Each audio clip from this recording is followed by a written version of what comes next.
Hello, everybody. I'm here. I love discounts. I'm sorry to keep you waiting. Good morning, Southern Charm. G Dolphin. How is everybody? Good morning. How's everybody today? It is Friday. Thank goodness. Yesterday, y'all, I can't even tell you. Yesterday was just the craziest, busiest day. I'm trying to watch I Love Discounts. My boss has the audacity to keep bugging me to get something done all day long and then threw something on me. So I missed most of I Love Discounts Vintage Show yesterday. I was not happy about that. So I will have to make up for it today for sure.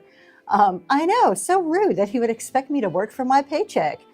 Um, I'm sure I did miss some good pieces. It seems the more and more you get into those boxes, you're just pulling out all these gems. Um, that's right. Can I fire my boss? Y'all, everybody in here, if you are not checking out I Love Discounts vintage shows all this week and going over the weekend or into next week, I Love Discounts, throw it in there when your shows are going to. Um,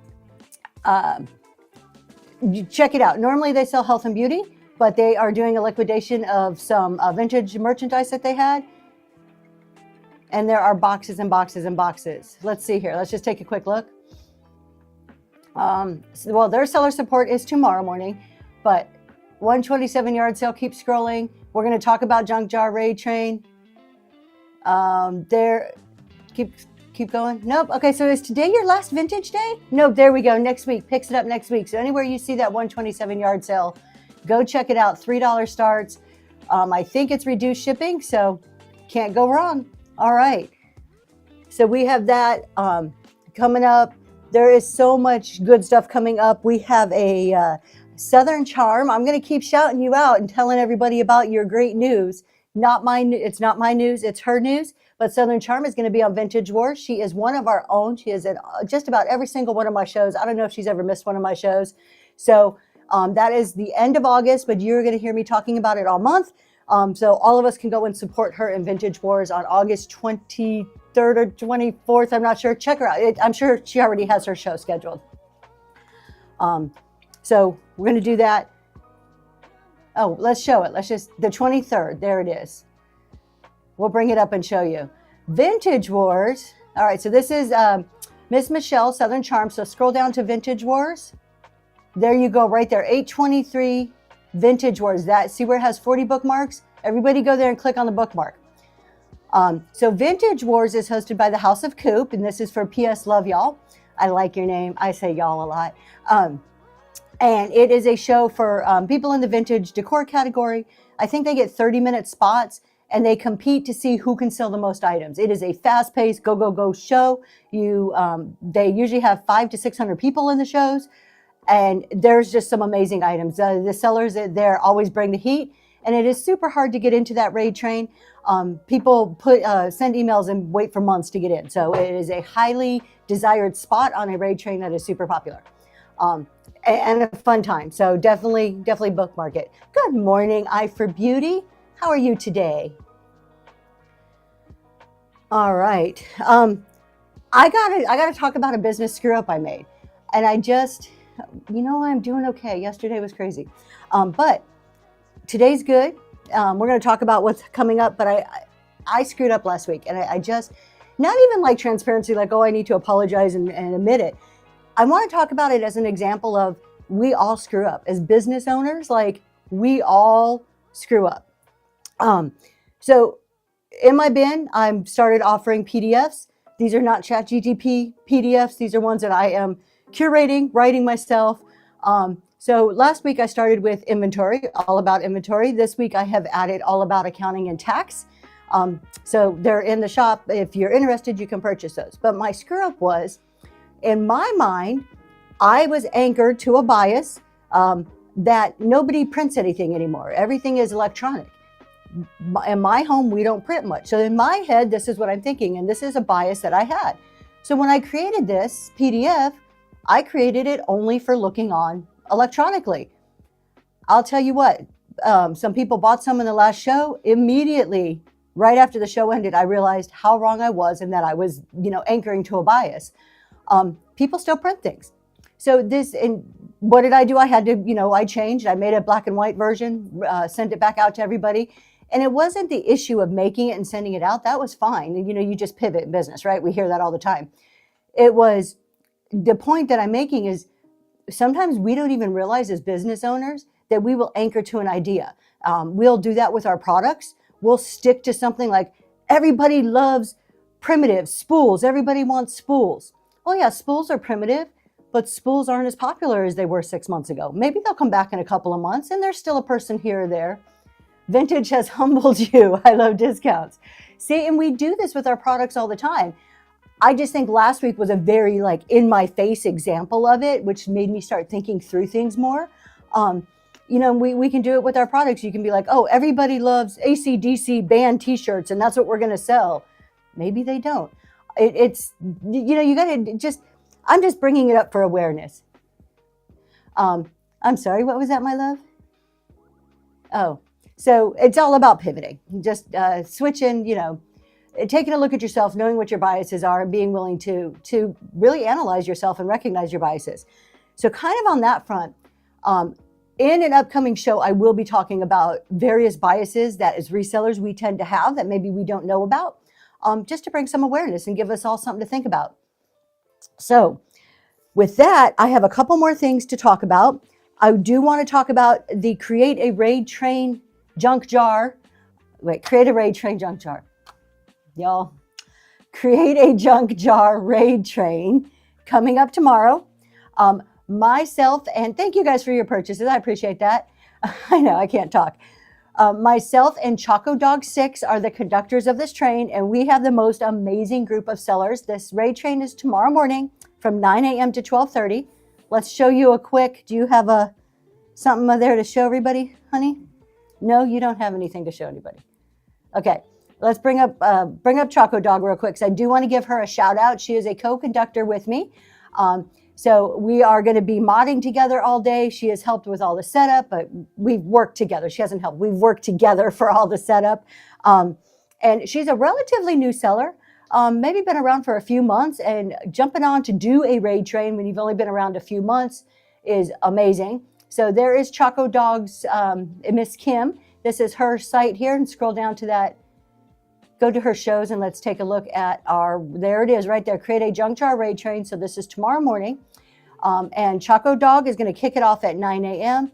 Crick and Nick's favorite finds rating with a party of 9. Thank you so much. All right, give us a second.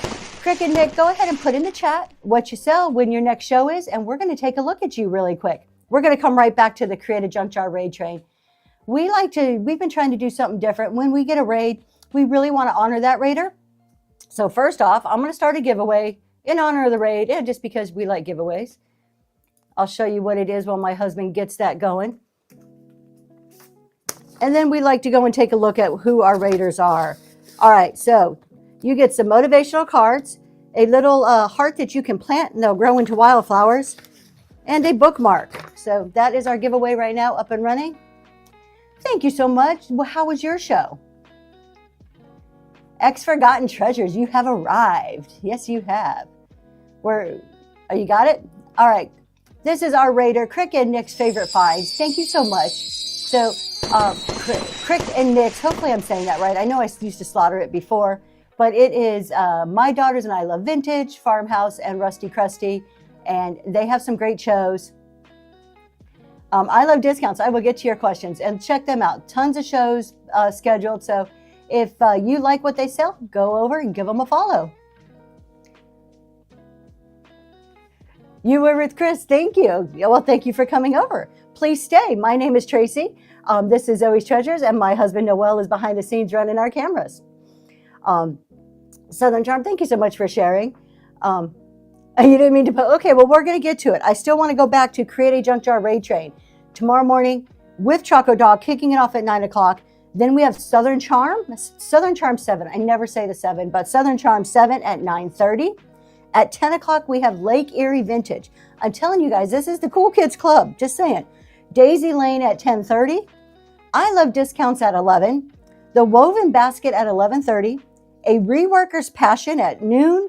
And then I'm going to close it out at 12:30 with a 30-minute show. Create a Junk Jar Raid Train is similar to Create a Vignette. Some of the sellers will already have junk jars pre-made you can buy. It is, the Raid Train is cross-category. So we have I Love discounts from health and beauty, but they may be bringing vintage tomorrow. A Reworker's Passion is the handmade category. And everybody else is typically vintage on our list for tomorrow. And we're going to have some sellers who'll have jars and have stuff to put in it, and you can pay one price or, auction one item, and then you get to pick a jar and get to pick what you want to fill it with. So we're going to have a little mix of both styles going on there. And some sellers may be doing both, some may be doing one or the other. So stay for the whole morning. It's going to be so fun. And I keep saying it every week, but junk jars are going to take over Whatnot. We're just saying. Okay, so we've talked about that one, Raid Train. I say this every show. You guys are smarter than I am. Together, we can help each other out. So please, please, please ask questions. And if I don't answer, or even if I am answering and you guys have other thoughts or just want to throw some more stuff in the chat, feel free, because I don't know everything. That is 100% for sure. Okay. Can I just talk about one thing I've been hearing a lot before we move on? We're going to finish our tools. What I kind of had on my list today. Last week, I started talking about 22 Whatnot tools and how we can use them. We only got to 11, so I was going to just jump back on the list and kind of keep working through those. So we'll get to that in a second. But again, you guys have questions, throw your questions in the chat. I do want to talk about something because I've been hearing something going on. Good morning, Tasha.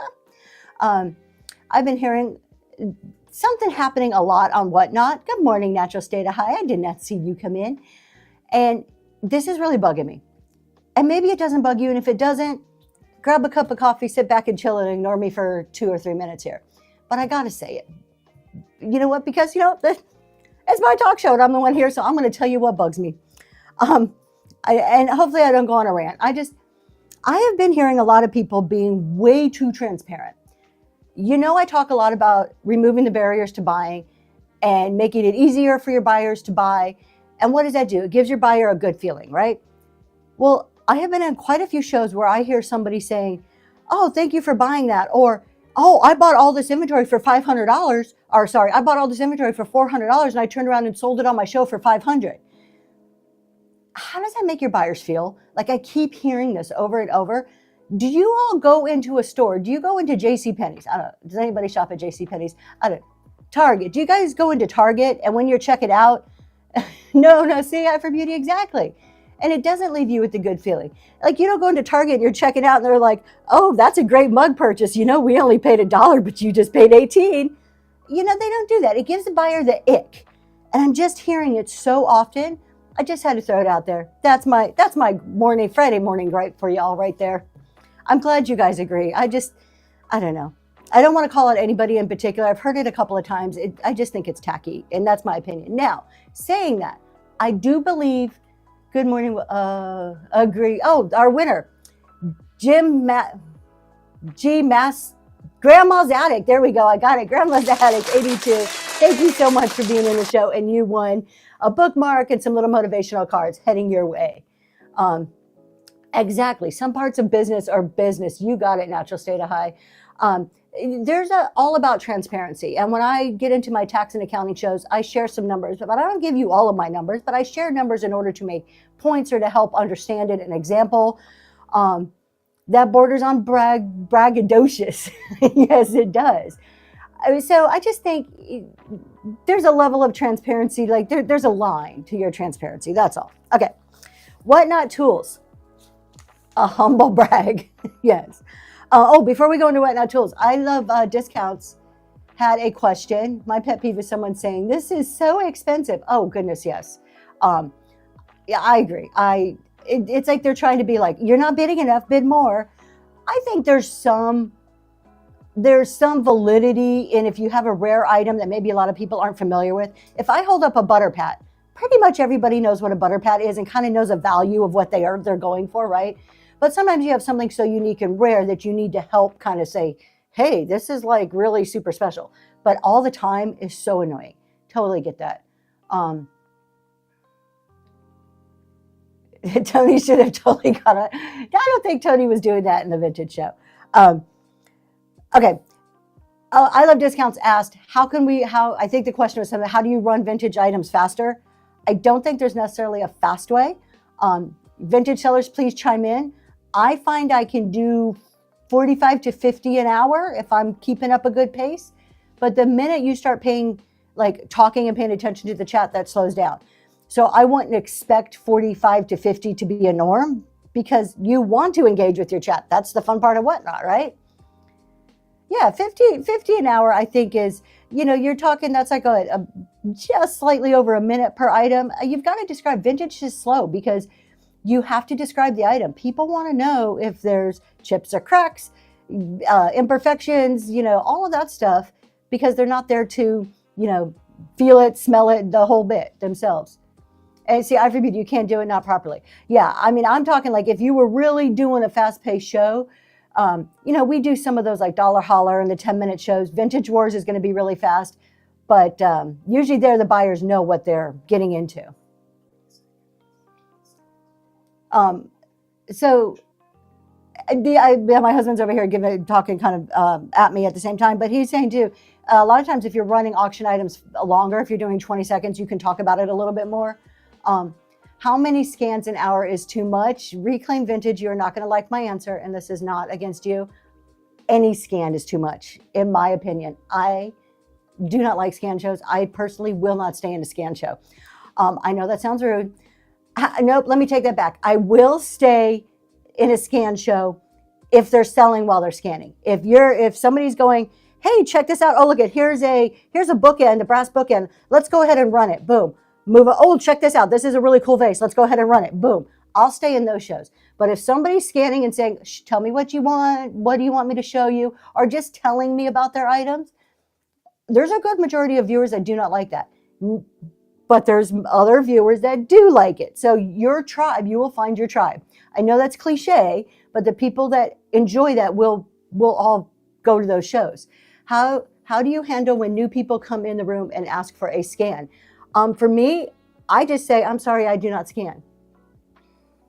So if you venture into Green 13's shows and some people make requests, he politely declined. He says, I'm sorry, we'll get to it. It's going to be there. It's all going to be sold. You're going to have to be patient, but we don't do requests. So personally, I roam a lot of different shows, and the scans for me is like someone's showing me their collection. If I am there to buy and they're not selling anything, I lose interest very quick and I leave. Yeah. So let's go back because there was a question. I agree. I think some of the people in chat are kind of agreeing with that. Always be selling. I see this on here. Good morning, yes, Fish. I did not see you come in either. I'm like just lewd. I'm not keeping up with the chat. How do you handle? So when they come in, it's your show. You can do what you want, and there's a way to be polite. I will never scan. I don't have a setup for scanning. Everything I have is behind me. If they ask, I'm like, I'll move to the side and say, this is what we have. Check out our auction list. Or if I'm doing random polls, I can say, I'm doing random polls. Stick around. You never know what you're going to see. Yeah, and a lot of people are saying they get bored with them. You're very welcome. I don't mean to get on you, but I am going to be honest. You can always count on honesty from this show. And look at all these people unlocking the hummingbird tier. S-Fish, stay in control of your own show. Politeness is important, but there you go. That's it right there. That's my answer to that one. Y'all feel free to put your questions in. I hope I didn't just discourage somebody because I was very blunt and honest in my reply. All right. We were talking about tools last week. I said I had 22 Whatnot tools to talk to you about. We got through half. I'm going to recap. I'm not going to go into the detail. I'm just going to name the tools that we already talked about. Oh, thank you, Tasha. We talked about camera zoom, face cam. These are tools built into Whatnot. The rewards club. All of these you can use in one way or another to encourage views, encourage people to stay in your show, encourage buyers, encourage engagement. Ultimately, encourage sales, make more money. Coupons, flash sales, using the shop or the buy it now. How do I give my mod family member access to accept offers? I do not know if you can. Southern Charm, I don't think you can. And actually, we're going to talk about offers, so I'm glad you brought that up. if I am wrong, if anybody knows that if there's a way to do that, please, please, please share it in the chat. We talked about auction times and that additional time and varying those times and like varying when you use sudden death and when not to, and how you don't have to stay at like 15 seconds all in one show. You can do 10 seconds and then 30 seconds and vary it to what makes best sense for you. Earlier, I Love Discounts. I see that. Thank you, honey. Earlier, I Love Discounts said maybe they should do 1 minute, which sets a time limit for them on showing a vintage item to talk about it, and also gives people a chance to bid on the item. That could be a very good option. What do you think about random pulls mixed in with random items from the bin so that it's not predictable? I love random pulls. I do a mix of both. I think there's a broad audience for both types of shows, pre-listed and random. I think it builds a little bit of excitement into your show, and you pull, especially if you're pulling out a banger or something really cool. Tell you who did this. Oh my gosh, whose show were we in? Who did it? Let me see. On the new seller chat, I should know off the top of my head. I've got all these notes here. Oh goodness, who did Southern Charm? Help me out. Who pulled out the Hens on a Nest? We did a new seller show. I cannot think of which seller it was right off the top of my head. And just this last Wednesday, and part of what the new sellers had to do was, if they normally pre-list, they had to do something that was random. And we're going through the show. We're like, yeah, there's some cool stuff. And she pulls out a hen on the nest, and I'm like, whoa, where did that come from? And that was her random item. And instantly, it was like, my eyes aren't leaving the screen. I'm ready to bid. So I think randoms could be a wonderful tool to help with your engagement. My first decor show is soon and would love to have help. How do you find a mod when you're new to the category? Well, Reclaim Vintage, right now, this is a great way. I am sure there's experienced people, I know there are because I recognize a lot of the names, who would be more than happy to come help you. If you're going into chat shows or you're going into somebody's show and you're like, hey, this seller is, I like their style, I like what they're selling, they have quite a few items sold. It looks like they've been around for a while. You can always reach out to them and say, hey, I'm having my first show, not in their chat, but like in a message. Would you mind coming in and modding for a little bit for me? So it's just, you ask somebody, you watch and you ask, and if anybody here wants to be a mod, here's an opportunity for you. It's a great way to make friends and meet people. Be cautious though. Don't just like randomly mod somebody in your chat. Mods have power to kick people out of your room, to block people. So you want to make sure that mod is as trustworthy as you can get the feel for being online and not knowing somebody in person. For Beauty says, I entice people to stay in my show with the possibility of an accidental face reveal. You do. I do know what you look like. I have seen you, but very, very quickly and rarely. See if there's anything else I'm missing. I can always be modded in a show, but forewarning, I'm horrible at it. Okay, well, there you go. But now you, Reclaim Vintage, you have I Love Discounts. And yes, my husband, Zoe's Tease Mod, he has mod in his name. He either officially or unofficially mods for so many people, especially new sellers. All of the new sellers that end up on our new seller raid train, he becomes friends with. I mean, we all become friends with him, but he is so good about following up and staying in their shows and just modding for him. Even if he's not really an official mod, he'll just be like, check out their bin. Hey, there's a giveaway running. Do this, do that. So he's really great about that. Speaking of giveaways, we're going to start another one really quick here. This is number 2. What are you getting this time? Oh, this feels thick. Oh, this is some ephemera, an old bingo card and an early 1900 postcard. Thank you. That's what's running now. I don't usually have a mod. So Crackshot Karen says, I don't usually have a mod, but sometimes people will help me out if there's lots of requests. Yeah. See, that's it exactly. Just jumping in and helping people out. I have times when my husband's not here to mod for me, and the people in the show are always wonderful. Tasha, that is my husband. So that is not OBS. It's some other complicated system that I have no understanding of, and I would be lost without him. But he does shows. If you're interested in learning how to do it, DM him, and he's always willing to set up shows with people to help. You can do it through OBS. I just started getting a little bit more complicated with it, and migrate it to something a little bit more dedicated. But you can do it with OBS with no problem. And I Love Discounts makes a really good point. Some big sellers don't have mods. Mods are not required, but they are helpful.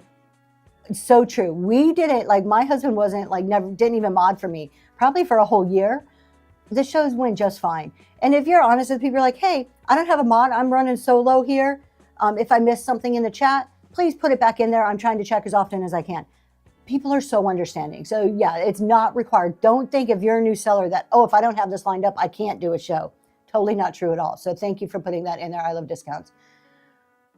There you go. Yep. Eileen says the same thing. It's a privilege, but it's not needed. 100% natural state of high. So yeah. And people will just jump in and help you, especially in your first show. If you're honest, each second or third show and you're like, I'm learning this. I've watched all the videos, but I may stumble a bit. Please feel free to help me. They'll help you. Wander through life with me. Good morning. All right. We talked about using the shop and putting things in your bin as a way to engage with buyers. So that was a tool. Your auction times, we talked about that. Sudden death. Show notes. Your show notes can be a tool. And I say that without having any today. So I have no show notes today, but show notes are huge.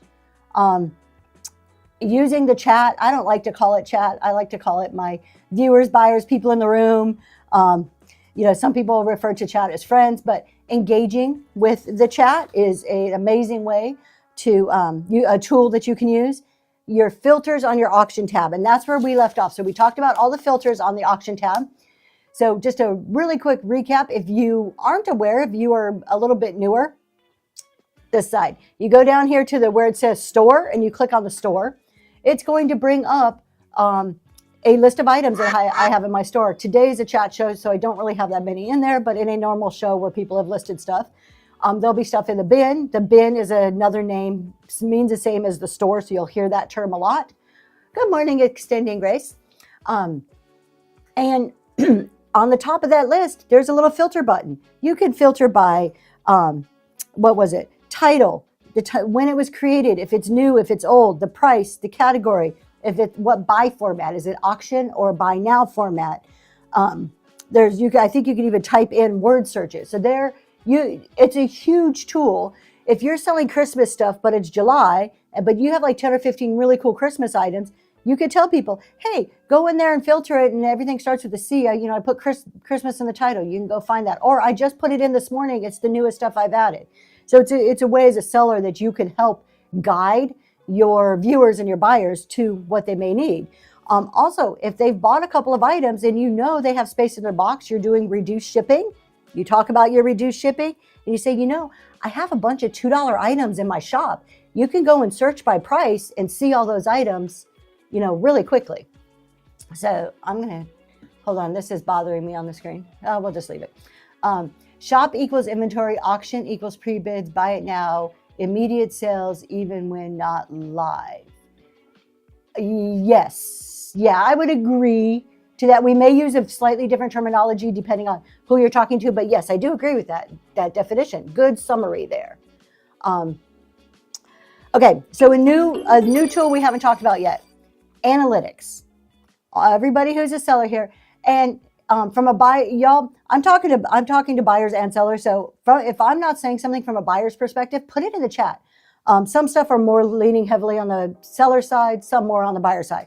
But analytics, if you are a seller and you go to your analytics tab, there is a wealth of information. And if you are not using it, you are missing huge opportunities.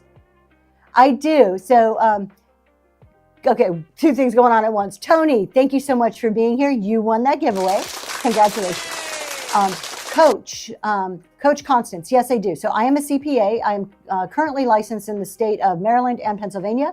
I have over 20 years of accounting background and a master's degree in tax and accounting.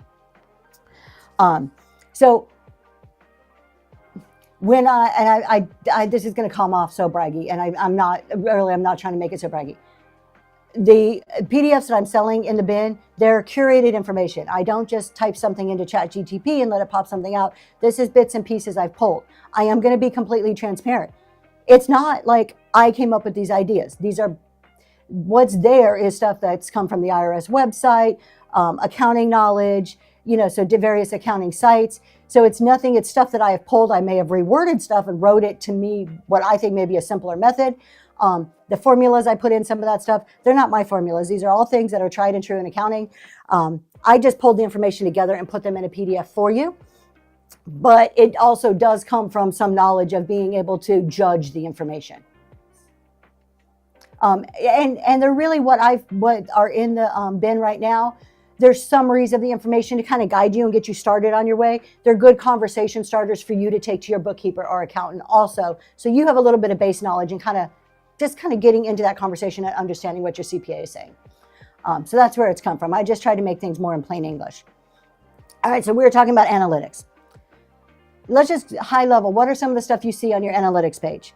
How many sales, like per show, the analytics you can do over a time period, or you can do it per show. Sales, orders, your average order value, your viewers, concurrent viewers, total number of viewers. You can see how many new buyers, how many returning buyers there are.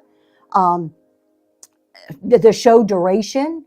There is a ton of information. They even have graphs, and you can see where it's charted over time. So you can say, oh, for the last month, for the last quarter, for the last year, how did my shows go? And then you can, on the top of that tab, there's little filters for different things. If you haven't gone there, go and spend some time clicking and playing with it. You would be amazed. This is the tip of the iceberg on what's there, on what you can see, just the things I mentioned, at the information you can gather. So you're like, okay, great. What do I do with this information? First of all, you should have some type of goal of some sort. This is Sweet Bill. This is on your seller tab. So on a computer, if you're in your seller hub, sorry, not seller tab, seller hub, along the left-hand side, there's a little tab called Analytics. Click on Analytics. It's going to bring up this for you. A million different filtered, not a million, a lot of filters on there that you can use. So you should have some type of goal. And that can be as simple as, hey, I want to sell 25 items in a show, or I want to stay on for an hour. Maybe you're brand new and your goal is, you know what, I just want to stay on for 1 hour today and continually show what I have and hope somebody, keep running stuff. Maybe that's your goal. Yes, you can look and see if you stayed on for an hour, but you can also go to your analytics tab. It'll have the time you stayed on, and it'll tell you how many viewers you had. So you could start judging, okay, was an hour enough? Maybe next week I'm going to stay on for 2 hours, or my next show, and see how that changes the number of viewers I get. See if it changes the number of sales. So you can measure your progress on the goals you've already set. You can use that data to set new goals. You could say, okay, you know what? I'm trending. I can see the little graph they have in there. I've been staying on for an hour. I'm going to change my goal to every show is going to be 2 hours. So you can go and see down to the minute how well you're doing. I don't know about you guys, but I don't remember the time of every single show that I've been in or my dollar amount that I have made in sales on every single show. After a while, they start to blur together. You may have a general thing, oh, I usually stay on around 6 hours. I usually stay on around 3 hours, whatever it may be. But here's some real hard, concrete recorded information that you can use. You can measure selling changes. Every time I try something new, I create a spreadsheet and I look at that analytics tab after every show. It takes a little bit of time to update, sometimes like 24 hours. I go to that show and I copy information into my spreadsheet so that I can analyze it in a nice, compact way. I did dollar starts for 2 months. Every single show went into the spreadsheet that I had, pulled all the information pulled from that analytics tab in order for me to analyze and make decisions. Was dollar starts worth it? Could I keep going with it? Could I not? What were the pros and cons? I'm doing the same thing right now with free shipping. I don't intend to stop free shipping, but I still analyze every single show so I know the exact percentage of that I'm spending on free shipping compared to what I'm making. And if it gets too high or too low, I instantly start to know, okay, over all of these shows, I'm averaging X percent of my profit is going to the shipping cost. Do I need to do something to lower that number? Is this an acceptable number for me? So you can use it to judge where you've been and where you need to go and what changes you need to make. You can look and see what are your best performing shows. Exactly. Analyze analytics every single show. You're a business owner. This is a business. You should be doing some sort of analytics. It doesn't have to be confusing. It doesn't have to be hard. But what is your goal? What are you trying to measure? What's important to you? figure out how to use those numbers to measure what that is, whatever that key, in business we call them KPIs, key performance indicators. So what is your KPI? What is important to you that you need to measure? Oh, well, I'm glad, maybe you'll look at it now. So I'm glad I brought it up. So what are your best performing shows? Maybe you're testing out random polls versus pre-listed. So you do a few of each, you can go back and then look at the data and see which shows perform better. Make sure you look at your live stream numbers, then they disappear after a month. Oh, okay, good to know. I did not know your numbers disappear. I know the analytics, you can only go back so far with the analytics. You can do like a year, but like per show, that's probably what you're referring to. Per show, you can only go back so far. Because when I went to do free shipping this year, I wanted to gather data all of last year, and I wasn't gathering it as much because I was like, oh, it's in Whatnot, I'm going to look at it, but I wasn't putting it in a spreadsheet for me. I'm a CPA, I'm super analytical, so I'm going to put everything in a spreadsheet. You don't have to do that if that doesn't work for you. But when I went to look at the prior year, I couldn't see per show, which is what Crystals might be saying. I had to look at like a whole time period. Yeah, there we go. So we're in the same boat. Yeah. You can look at what days are the best. You can even break it down to what days are your best performing days. If you're a brand new seller and you're just starting out, you may not know, you're like, okay, I know I feel good. First of all, the day you should go on is the day you feel energetic, or the day or time. It can be multiple. The day you feel energetic and feel like you can do a show.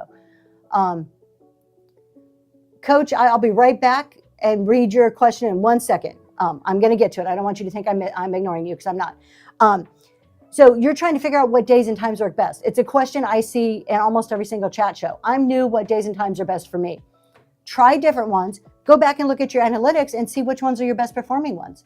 You may be surprised. You may be like, man, that show I did at 6 o'clock on a random Wednesday morning was the best show I've ever had. Maybe I should try a couple more to see if that's a trend, to see if that's something that works for me.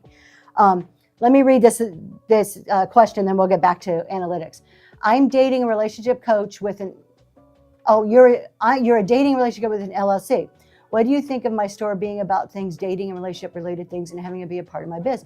Hey, if that works for you, I think go for it. I think there's a need. Whatnot is a place that you could sell just about anything as long as it complies with our terms of service. I'm going to be very whatnotty here. As long as it complies with the terms of service, you can sell anything. I think there's a niche for all different types of markets.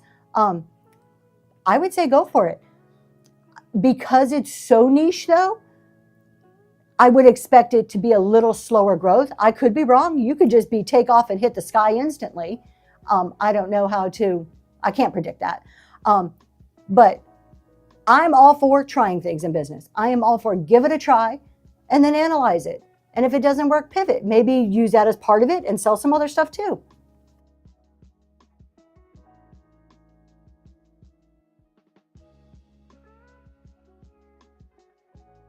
So yeah, I think you could do, you could have informational stuff you could sell. Like take your knowledge and put it into a PDF, and that could be one thing. But I'm sure you have a lot of stuff.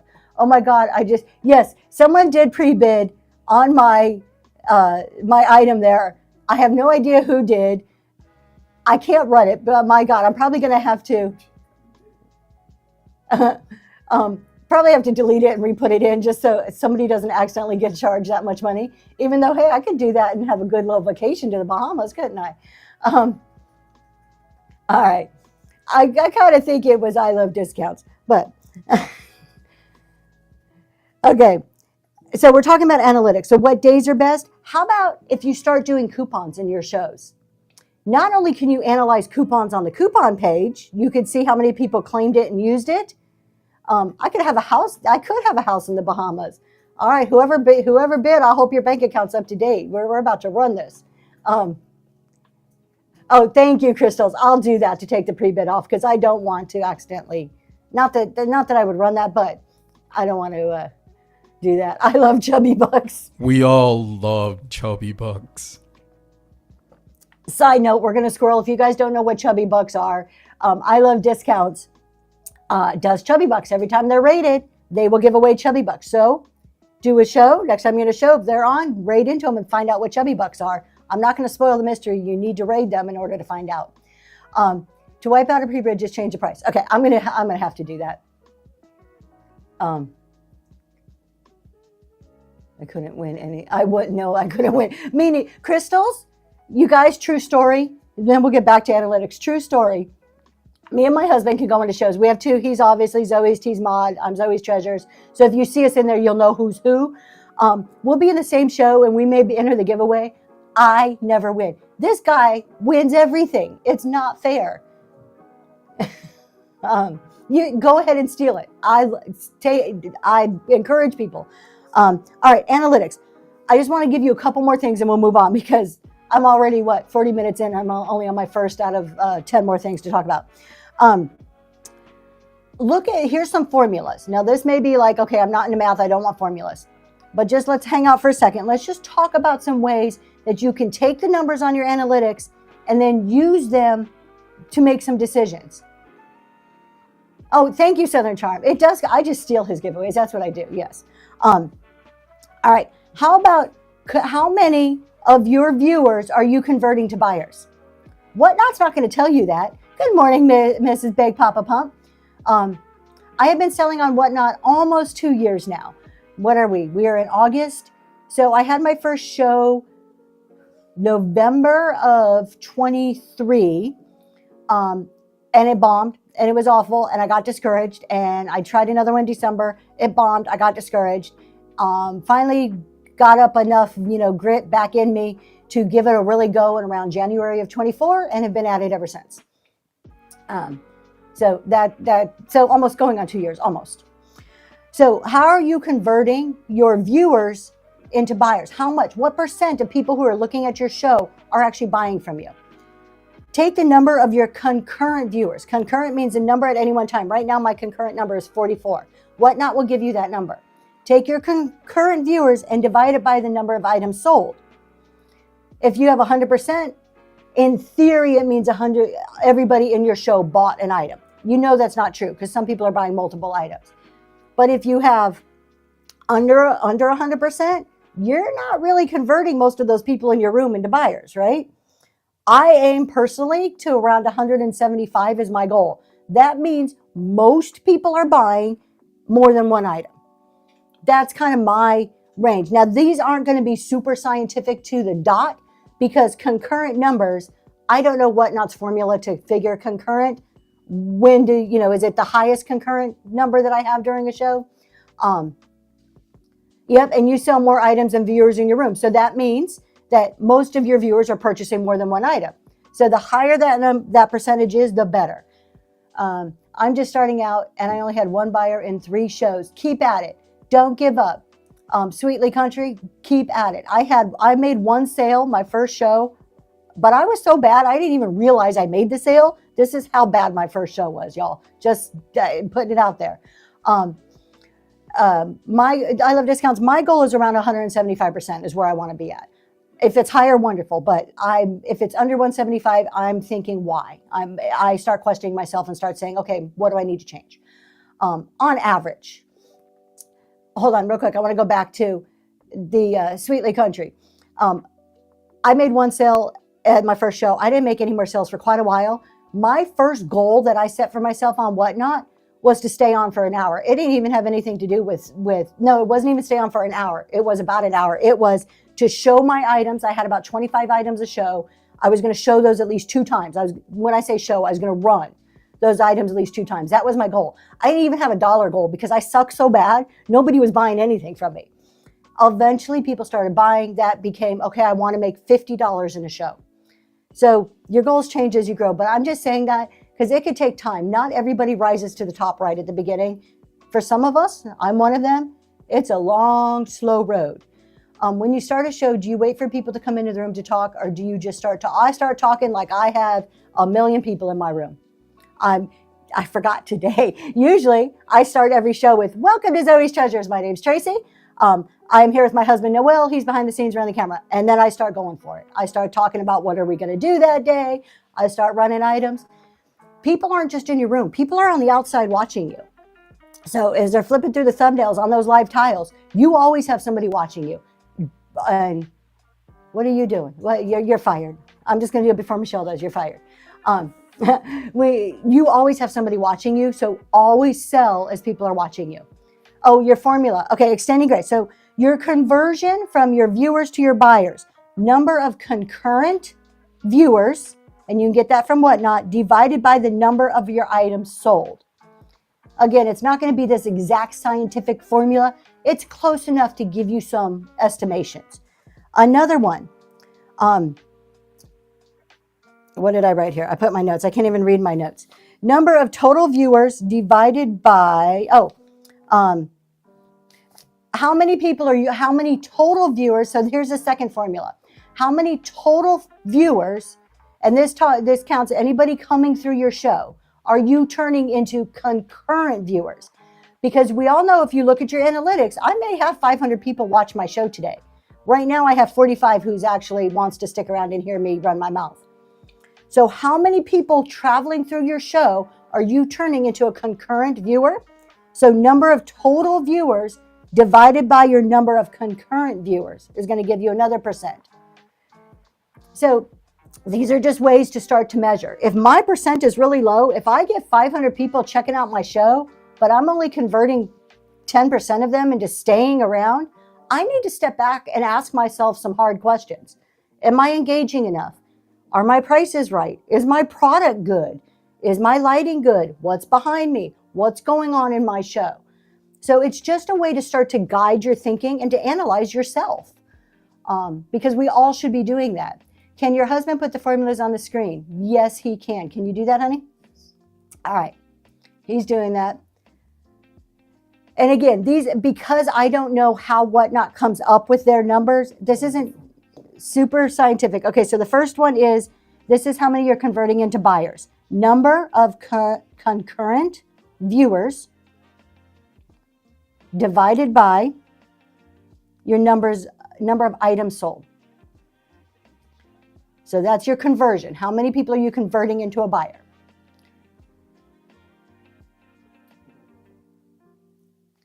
Thank you, Gothic Princess. Okay, so this is to figure out what's your average amount here that you're converting into buyers. Now, I want to take just one show and be like freaked out over it. You got to like give it some time, because these numbers are going to vary. They vary by the time of day, what day it is, who else is on. Are you competing against 100 other shows at the moment? Or are you maybe early morning and there's only 10 other shows on?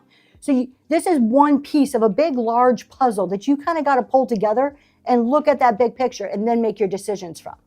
So the next one is, this is how many viewers that you're converting, like people who are coming through, traveling through. How many are you grabbing their attention to stay? Number of total views divided by number of concurrent views. And that one's just going to give you what's going on in your show. How are people who are traveling through staying? Now, I do not know how Whatnot counts total viewers. Does it count people who spend so much time looking at your thumbnail, the live view on the outside? Or is it only if they click in and then hop back out? Do they have to stay for a certain number of seconds? That's information that I haven't been able to find on Whatnot. If anybody knows where this is, or if you know exactly how they count, please let me know. But I'm taking what I have and trying to make it the most useful way to look at it. So I think I talked about 30 seconds or more. Thank you, Miss Big Papa Pump. So if somebody comes into your show at least for 30 seconds, they're going to be counted as a viewer. If they leave and you're not converting them into staying and being part of that concurrent view count, why not? Because we want higher room counts, right? Higher room counts equals more people in your room, more opportunity when you show something for it to sell, especially if you're selling unique stuff that not everybody needs.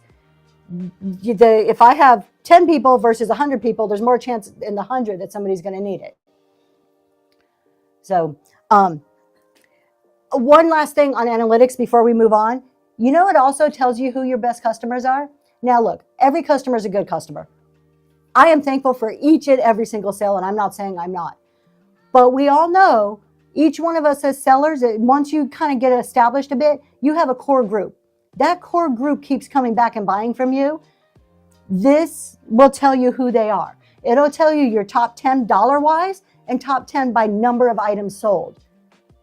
This analytics, Reclaim Vintage, if you are on a computer and you're in the seller hub, on the left-hand side of the screen, there's like all those little tabs. There's one called Analytics. So if you click on that within your seller hub, I do not know on your phone. I don't use the phone for that stuff. I only use a computer. It will also tell you who your best customers are. Use that information. I mean, you know in your head, you probably know, hey, I see X, Y, and Z at every single one of my shows and they always buy something. Instinctively, you kind of have a grasp of who your core group is, right? There may be some names on there that surprise you. I use it every single month. I go and look at it. I've just now, in the last 2 months, started using it to reward those people, to say thank you for being one of my VIP customers. Why aren't we doing that? Yes, Southern Charm. Southern Charm is my VIP customer right there.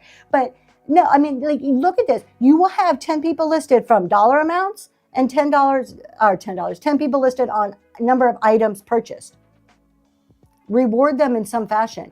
Thank them in some fashion. You want those people to keep coming back to your shows. Those are the people that are, I don't like this term, but the bread and butter. Those are the people who are always buying from you. You want to take care of them. You want to foster those relationships and keep it going. Besides which, if they're always in your show, you're probably chatting and they turn out to be friends anyways. So bonus, right? Okay, enough on analytics because like I said, I have 11 of these and that was only one. Loyalty, you want them to be loyal. Exactly, thank you. That's a perfect way to summarize that. Every follow you get is another pair of eyes you get on your show, products, extremely valuable marketing tool. That is why you want followers. I for Beauty, I agree and disagree. I think I agree that you do want people to follow you, but you want the right people. You want it to be organic. You want them to follow you because they want to follow you. Speaking of, let me do a giveaway real quick. I'm going to start this giveaway. So this is an example. When you do a giveaway, you can do a giveaway for everybody, or you can do a giveaway for just people following you, or just followers. That means if they're not a follower, in order to enter the giveaway, they got to click the follow button.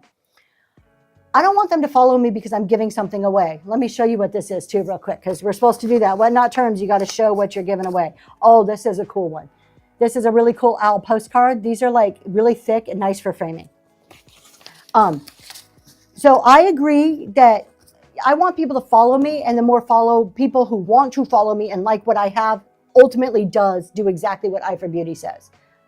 If they're organic followers, I think a follow for follow. Hey, I'm going to follow you if you follow me back. I'm not sure that's doing anything for me. Opportunity. Yes, I totally agree. It is an opportunity. I have to go and just see if I can find another one for you. All right. Promote tools. We all, hold on. I stopped doing giveaways because I want followers that are there for the reason other than the giveaways. Exactly. You want followers who are genuinely interested in you, either just love to come hang out with you, or they like your items, something like that. Promote tools is the next one. I'm not going to talk a lot about this. There's 2 different promote tools that I can think of off the top of my head. The Whatnot promote tool, where you pay Whatnot for them to promote your show. Oh, thank you, Mary. The bird postcards are really cool. They are nice and thick. Like, they're legit, like you can frame them nice. Oh, and then we have Southern Charm. I put something in everyone's box instead of doing giveaways. There's so many ways to reward your buyers. I totally agree with that. So you could do the Whatnot promote tools. I've heard good and bad. I have no experience with it. I have never done it. I have heard, I know I Love Discounts talks about when they first started, they did a lot of promote tools. And it was, maybe not everyone was successful with it, but they did see some good return on that. But I've heard other people say, I've done it and it was a waste of money.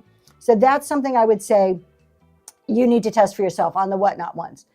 Company wouldn't spend billions if they relied on people to organically find them. True, you do have to advertise, but I don't feel that follow advertising. I for Beauty, I absolutely don't disagree with that. I'm all about branding.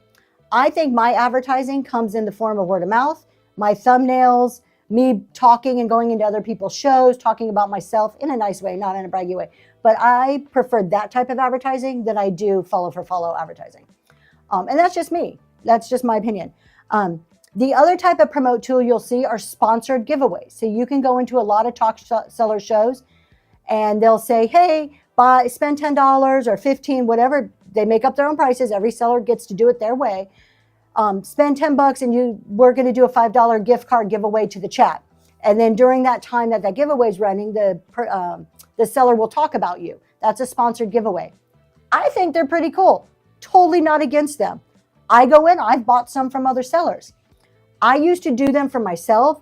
I'm not comfortable with it as a business decision for me personally. I don't do them. But I don't think there's anything wrong with them. Like, I will still participate and do it for, like, buy sponsored ones from other sellers. When I do it though, at this point, I'm more about, I usually will do it from people that I just want to support them and give something to the chat. Not so much as like for sponsorship. Because think about this. If you're going to do that, does it make sense to do it in the vintage? If you sell vintage, does it make sense for you to sponsor in the vintage category? Maybe a little bit, because there's some viewers there that like vintage, but maybe it makes more sense to go outside of your category. People who buy shoes probably buy vintage. There's some of those people like vintage too. People who buy health and beauty, they may be vintage buyers. People who like handmade may be vintage buyers, and the same way around. People who, buy vintage, maybe they all need health and beauty. So if you're in health and beauty, maybe you want to be advertising in some of these other categories. If you're handmade, there's no reason. Everybody loves something that's handmade. So think about when you're doing that to spend your money in the most way that's going to be the biggest bang for your buck.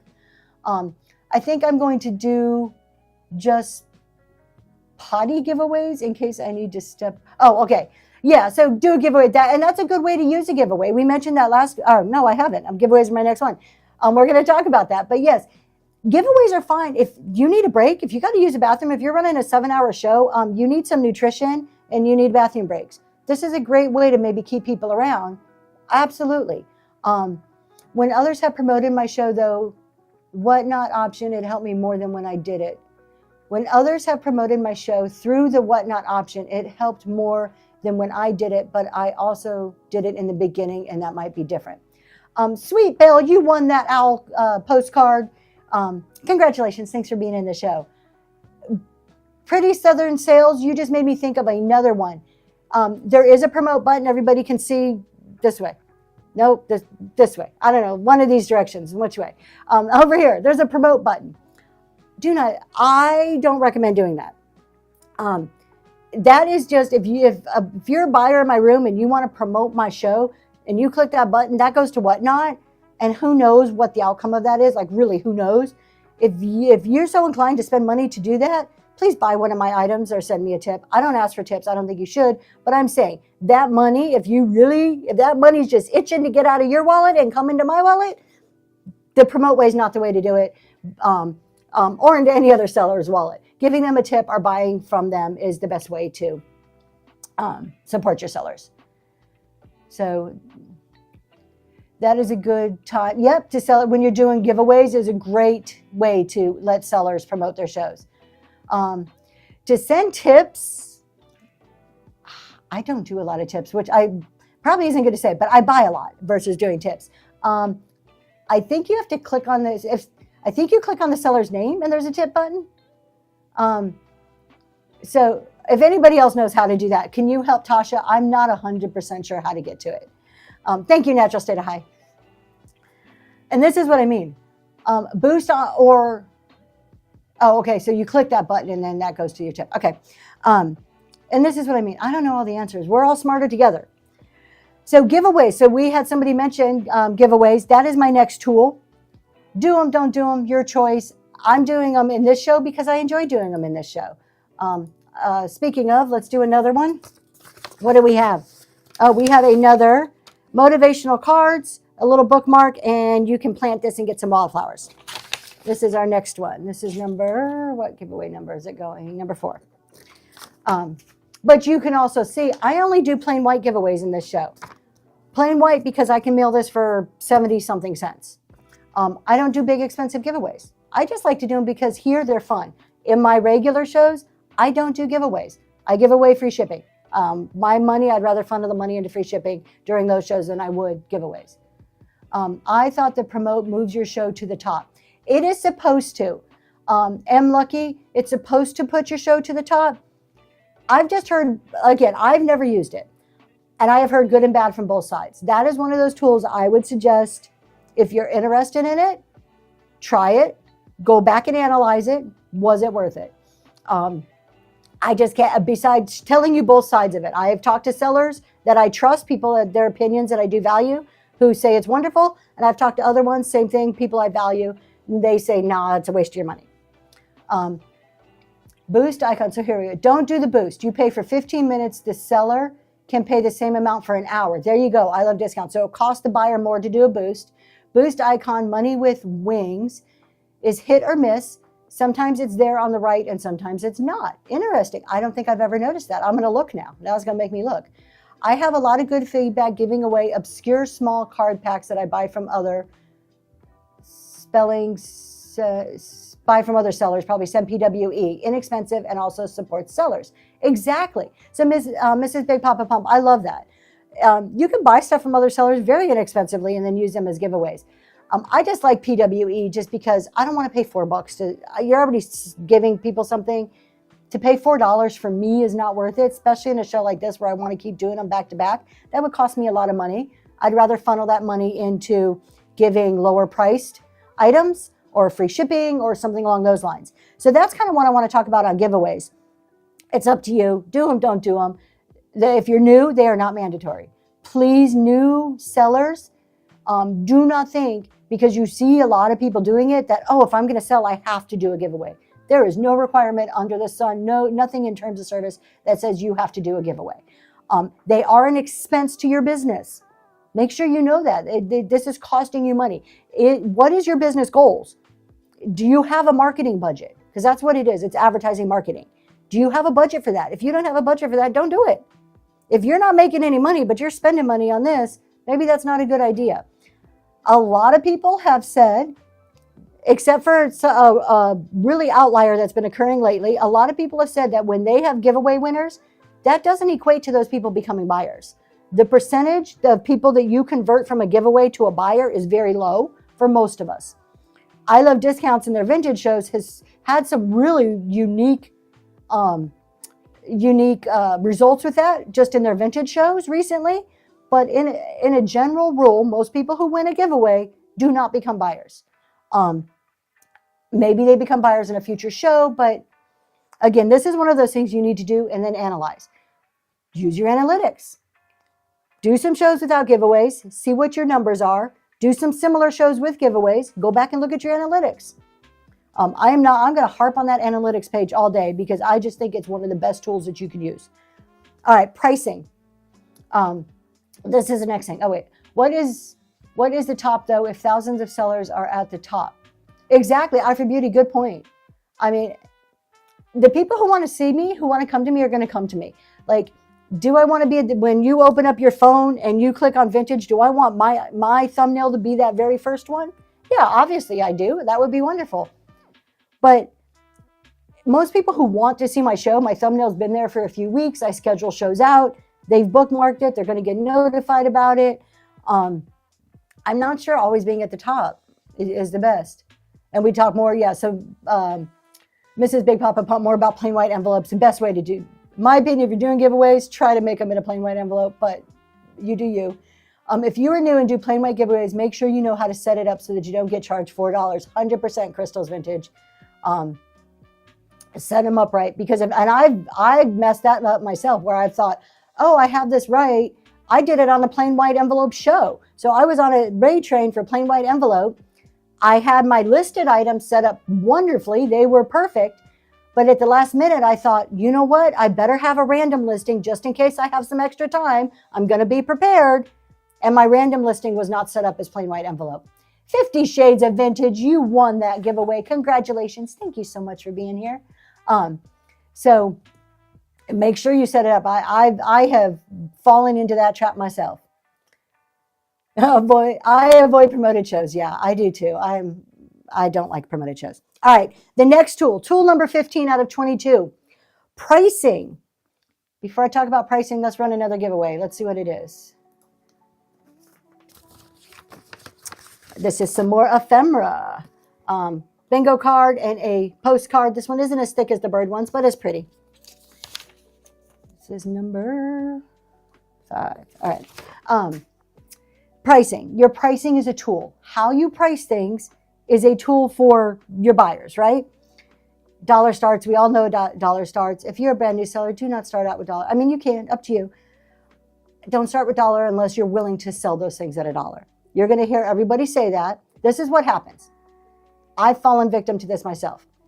You hear everybody say, don't price it at $1, price it at what you can sell it for, what you want to sell it for, what you need to get out of it, right? But then you come on Whatnot and you see all these big time sellers, and there's 4 or 5 in the vintage decor category now that consistently do dollar starts. And they're killing it. They're like, nothing sells for $1, everything bids up, it's wonderful. And then you go to do it for $1. And guess what? Everything sells for $1. Not everything, but you sell stuff for $1, $2, $3, $4, and you're left sitting there going, I just lost how many hundreds of dollars on this show. It happens. Don't compare yourself to other people. Don't compare yourself to the big time sellers selling everything for $1. Now, on the other side of that, I am a firm believer in dollar starts. There is a whole psychology. Reclaim vintage. Yes, $1 equals 40 to 50 cents. There's some variables that go in there, but yeah, that's about right. In that range is what you would net from a $1 sale. And that's what you net. Then you got to take off what you paid for it. That's what you get from Whatnot. Then you got to take off what you paid for it. What shipping supplies did you have to use to ship that item? I'm sure it's more than 40 to 50 cents. So you can... when I talk about dollar starts, there is a whole psychology. If you want to learn about it, the best person to go and see is Green 13. So could somebody, my husband had to step away to take our daughter to cheer. If somebody could throw his name in the chat, that would be wonderful for me. Thank you. Green 13 talks a lot about dollar starts. He is a dollar start seller. Very motivational, very smart man and business-wise. And there is a whole psychology of you see something of value for $1 and you're like, thank you so much, Daisy Lane. Like, oh, I can get that for $1. That whole, I'm saving money. Look at, I can get this super cheap. It's worth something. Clicks in and you want it and you bid on it. Then you have this ownership thing going on where somebody else bids on it. And you're like, oh, that's mine. I own it. I've already spent $1, right? In your head, you've already spent $1. So then you're gonna bid. Then the next person, the next person, the next person. So that's kind of that psychology behind it. Very layman's terms. Green 13 explains it better. So there is, I had a ton of pros when I did dollar start. So I'm just going to talk about my 2-month dollar start experiment. If you've heard the story, I'm sorry, I'm going to bore you again. I did it for 2 months. I did 20 something shows of dollar starts and analyzed all the data. I had more people in my room. I had more sales. And it was the first time ever that I'd been on Whatnot that I consistently had sold out shows. There was an endowment effect. Thank you so much. I love discounts. That is what it's called. There was nothing but pros. I would still, to this day, continue to do dollar starts if I could keep up with the inventory. My problem, why I chose to stop, I couldn't keep up. I was having sold out shows. 2 things. I was having sold out shows every time, which, yeah, it's a great problem to have. I couldn't get enough. Yeah, Miss Ray got a lot of dollar items from me. And we're going to talk about that curve, too, that happens. I couldn't keep enough inventory. I work full time. I have a family just like everybody else. We all have life stuff in the background, right? Our lives are not just Whatnot. And it was impossible for me to source enough items to maintain dollar starts continually. The other side of that, I found myself when I was sourcing, because I hadn't reached that pinnacle of everything being really bid up super high. I hadn't reached the top of that mountain yet. Where I found when I was sourcing, I would shy away from really nice items. And eventually I had to stop and tell, just come to grips with it and have a hard talk with myself that 1, I was killing myself sourcing. And 2, I was not selling what I wanted to sell because I was thinking, okay, I'm going to buy this. I'm going to start at $1, but I know it's not going to go for more than 6 or 8. So, okay, I can't spend 10 on something I know is not going to get bid up, even though it was a nice item. Now, some things would get bid up really great. I'm not saying it was bad. I saw nothing good but from the dollar starts. I couldn't keep up with it. And I didn't like the way it was affecting my sourcing. I felt with dollar starts, and I will say this, and I haven't heard anybody else talk about it, but I feel super strong about it. There is a curve to it. At first, if you don't do dollar starts, people need to learn that you're doing it, right? Mary Lack, you won that giveaway. Congratulations. You have to, it's going to start. At first, your customers don't know that you're doing dollar starts. It takes a little bit for word of mouth to kind of spread out there, right? Even if you're putting it on your thumbnail, you're putting it in your title, you're tagging it dollar starts, it still takes a little time for that to ramp up, maybe a couple of shows. And then for them, your buyers to be convinced that it's not a one-time, two-time thing, that you're going to keep at it. So you kind of have this uphill thing until it evens out and you start to become consistent like these big time. I don't even say big time because some of the people in vintage that are doing it aren't what I would consider big time. They're just great sellers that are doing dollar starts really well. The average room count I had before dollar starts was maybe 10 to 15, 20 on a really great day for me. When I started dollar starts, and I'll be totally honest, when I started dollar starts, that's when I started to see my room count go up. And then when I switched to free shipping, I think it kind of maintained it. And now I average around 30 to 40. And I don't say that in a braggy way because at any show, I still have shows where I get 10 people. But 10 people could be a really great show. You only need one buyer. You could have a one person in your room and have a wonderful show. So yes, we want people, but I don't want to put so much emphasis on that number in the red dot.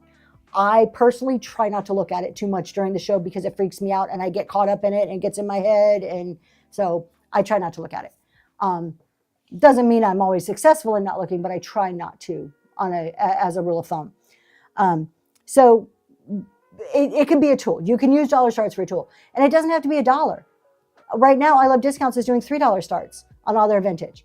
So think about it. I mean, you don't have to just be a dollar start if you want to do something kind of along those lines.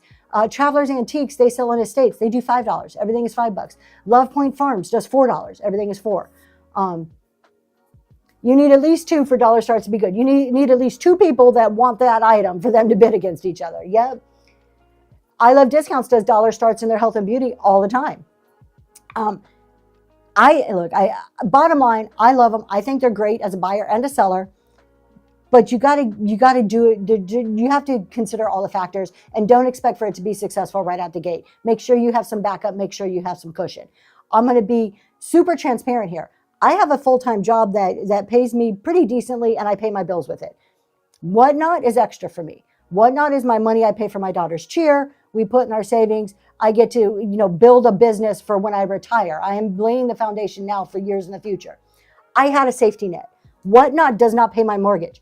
I, as a seller, can take risks sometimes that other people can't because I have a full-time job that pays my bills.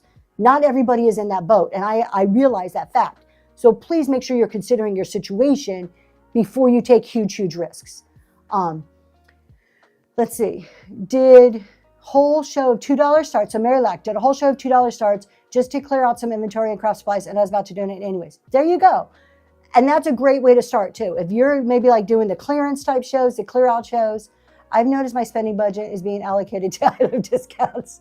Yes, I for Beauty, you've been buying all the stuff. Y'all, sorry, I Love Discounts. You just ignore that I'm saying this. Y'all need to quit bidding against me. I'm getting bid out of the game here. I'm trying to buy stuff to sell to you. I told Southern Charm the other day, she bought an ironstone platter that I wanted. I'm like, okay, now you need to sell it so I can buy it from you. Like, okay, cool that you beat me, but please go sell that so I can now buy that from you. Yeah, thank goodness they're not going to be long-term. But I have a feeling that a lot of us are just going to resell it to other people because there's a core group of us that have been like bidding against each other. And this is the other thing. Do y'all find it weird, or is it just me, when you're bidding against your buyers and your customers and your friends? Like, I don't know. Like, I'm gonna bid against y'all. Trust me, I'm gonna bid against you guys. But sometimes I feel weird about it. Sometimes I'm like, oh. And my husband, yes, do you feel that way too? Yeah, Southern Charm. My husband likes you more than he likes me. I am just saying, because he'll be in his office and I'll be in mine, and we're both on the upstairs and in the same show, and I Love Discounts. And me and Southern Charm will be bidding, and I hear my husband go, "Let her have it. Let her have it." So telling me to back off so that you can have the item. So he loves you more than he likes me. Oh yeah, you will. You will. Yes, I will. And Cynthia's Attic, you bring up a great point. See, resellers, don't be upset if somebody sells your stuff. Take it as a compliment. I do too. Cynthia, you love seeing when somebody sells your stuff. So do I. Do you know what that tells me? Well, it could be the opposite. I look at it like this. You like that item enough to sell it in your show. That means you're putting your name and your brand behind this item now to sell it. Somebody could say, no, they hated it and they're just trying to recoup their money. Maybe that. I choose not to look at it like that. I choose to look at it that they're putting themselves behind this item, that they believe in it. They bought it from me and now they believe in it and they're going to sell it. So I take it as a compliment if somebody resells it. And if they make more money than me, more power to them. You know why? We all have different customer bases. Yes, there's 5 or 6 of us right here in this room that I see that we're always in the same shows and we're all competing for I Love Discounts Vintage. But in general, if you're just going through Whatnot, everybody has a different customer base. We all have our core groups. Southern Charms core group is different than my core group. She may have a customer who values an item that she bought from me more than that person's never come to my show. And that's okay because they're going to buy it from her and maybe for a better price. And it's okay because the reverse can happen. I can buy something from her and resell it to somebody that never goes to her shows. So I hear people get kind of pissy about that. Don't. A rite of passage. Yep. I'm having a look what I bought from iFor Beauty. Are you really? iFor Beauty, I've been wondering what you're doing. If you're like going into vintage. I mean, you are like vintage. You're glass. You do a ton of gorgeous, gorgeous glass and paperweights. But I've been wondering if you're about to expand. I've been watching you. Sharing is caring. I love that. Resell all my crap. Oh, Southern Charm. I think you're onto something. You are so onto it. We need to do this. All right, let's organize this. And we can all it could be like a talk about Tony Alessandro, throughout this raid train. I love it. Nicely, not bad, nicely. Okay, so we talked about pricing. Good morning, the sassy vintage chick. How are you? Y'all, this is not a person that I call out very often because I don't see her very often. If you are new, I know we have a lot of new people in here because we've been getting questions sprinkled throughout. Sassy Vintage Chick does new seller support shows. It used to be every Tuesday night. Please correct me if I am wrong. You can also click on her name and go and bookmark them and see when they are. New seller support shows. Please go and follow her. She is a wealth of information also. iFor Beauty. I am not moving away from glass, but a good tip is to always have some inventory just in case someone asks for non-glass items. Perfect. Inventory, trying to think of the term. Diversify your inventory. Absolutely. Miss Ray Ray says, when I resell my purchases from Whatnot, I'm sure to shout out who I got it from so they know where to get the goods. See, Miss Ray Ray, I've seen you. So Miss Ray Ray, when she buys from me, I have caught her show afterwards where she's unboxing. And then she'll talk about the person. She'll be like, oh, Zoe's Treasure sent this to me and look at it, it's packed really well, or, whatever it may be. So I love that. I think that's cool. I'm afraid to do unboxing. I've thought about doing unboxing shows. I am afraid to because I am very particular and picky about 1, how things are packaged, and 2, if you have branding. And I don't want to call out somebody bad if there's no branding. There is nothing worse than getting a box. I buy a lot on Whatnot. Literally, have you guys seen those Amazon boxes? They stand about 5 feet tall.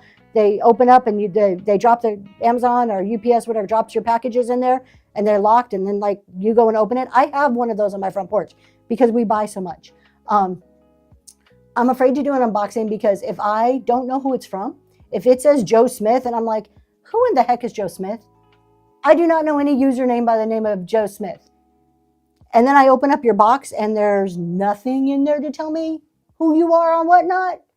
I'm like, dude. And I'm just like, why isn't there branding? Why are you not telling me who you are? Exactly. Southern Charm drives me insane. If you take the time to get a good product, price it right, wrap it right, ship it on time, you better put your name on it. Let people know who in the heck you are. Take some pride in that. Miss Ray Ray, I do not shout out the seller till the end of the box. Oh, yes. Okay, now that's a good tip. Yes. That way it doesn't hurt them. Perfect. Absolutely, Daisy. Lost opportunity. Branding is everything. Okay, let's go back to our tools here. Multicasting. This is another tool. Why are you not bringing in? Okay, I'm not huge on social media. I try. I have an Instagram. I have a Facebook. I really suck at social media. I'm not doing funny dances. What I put out there is more businessy and not the catchy stuff. My most views that I've ever gotten is when I do something about my daughter's cheerleading, not my business stuff. But why are you not multicasting? Even if that's all you use social media for, multicast. If you get more exposure, you get people coming in. We multicast every single show to YouTube. So these shows, just so you know, talk show, you don't need to buy something from me. You can go to YouTube. If my husband is here, he would put it across the screen. But we are Zoe's Treasures on YouTube. And you can watch back any of the talk shows whenever you want.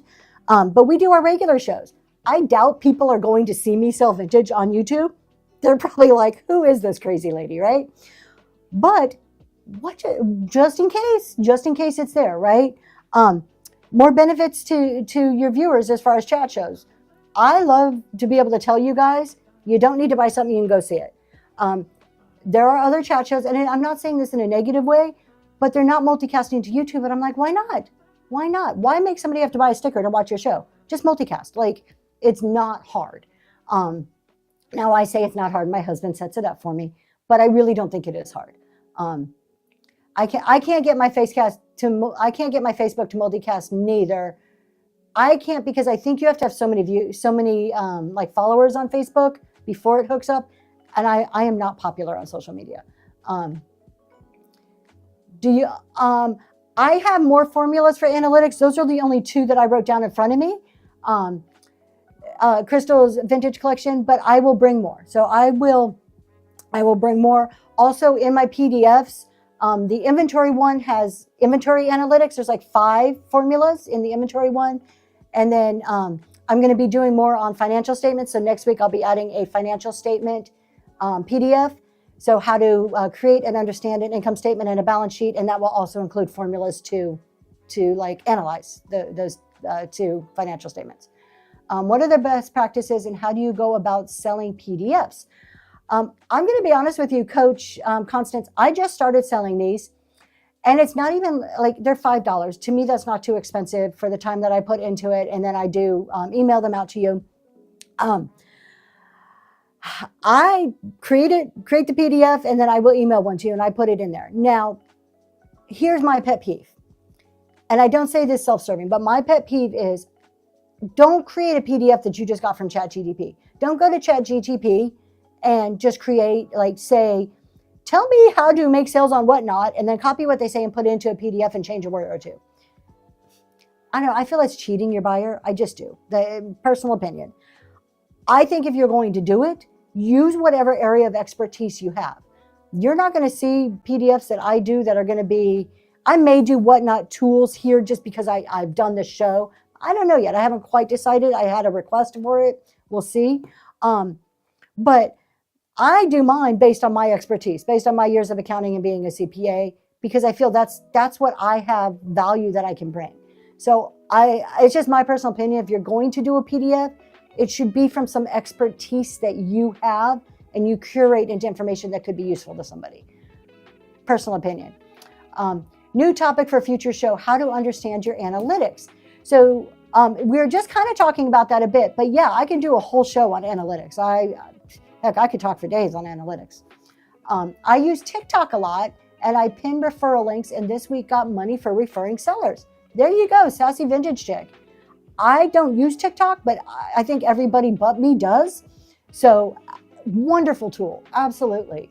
And you know what? I don't think I wrote that down here as one of the tools, but you just brought up number 23 tool, the referrals. So right there, here's how you can use multicasting or your social media and the referral tool together to make money. Sassy Vintage Chick just gave you the perfect example of that. Good morning, Living Pink. I'm new here. How long have you been? I've been almost 2 years on Whatnot. Yes, please, Whatnot tools. Okay, I've got a couple of requests. So we'll see. Maybe I can do the Whatnot tools in a way that's a little bit different information.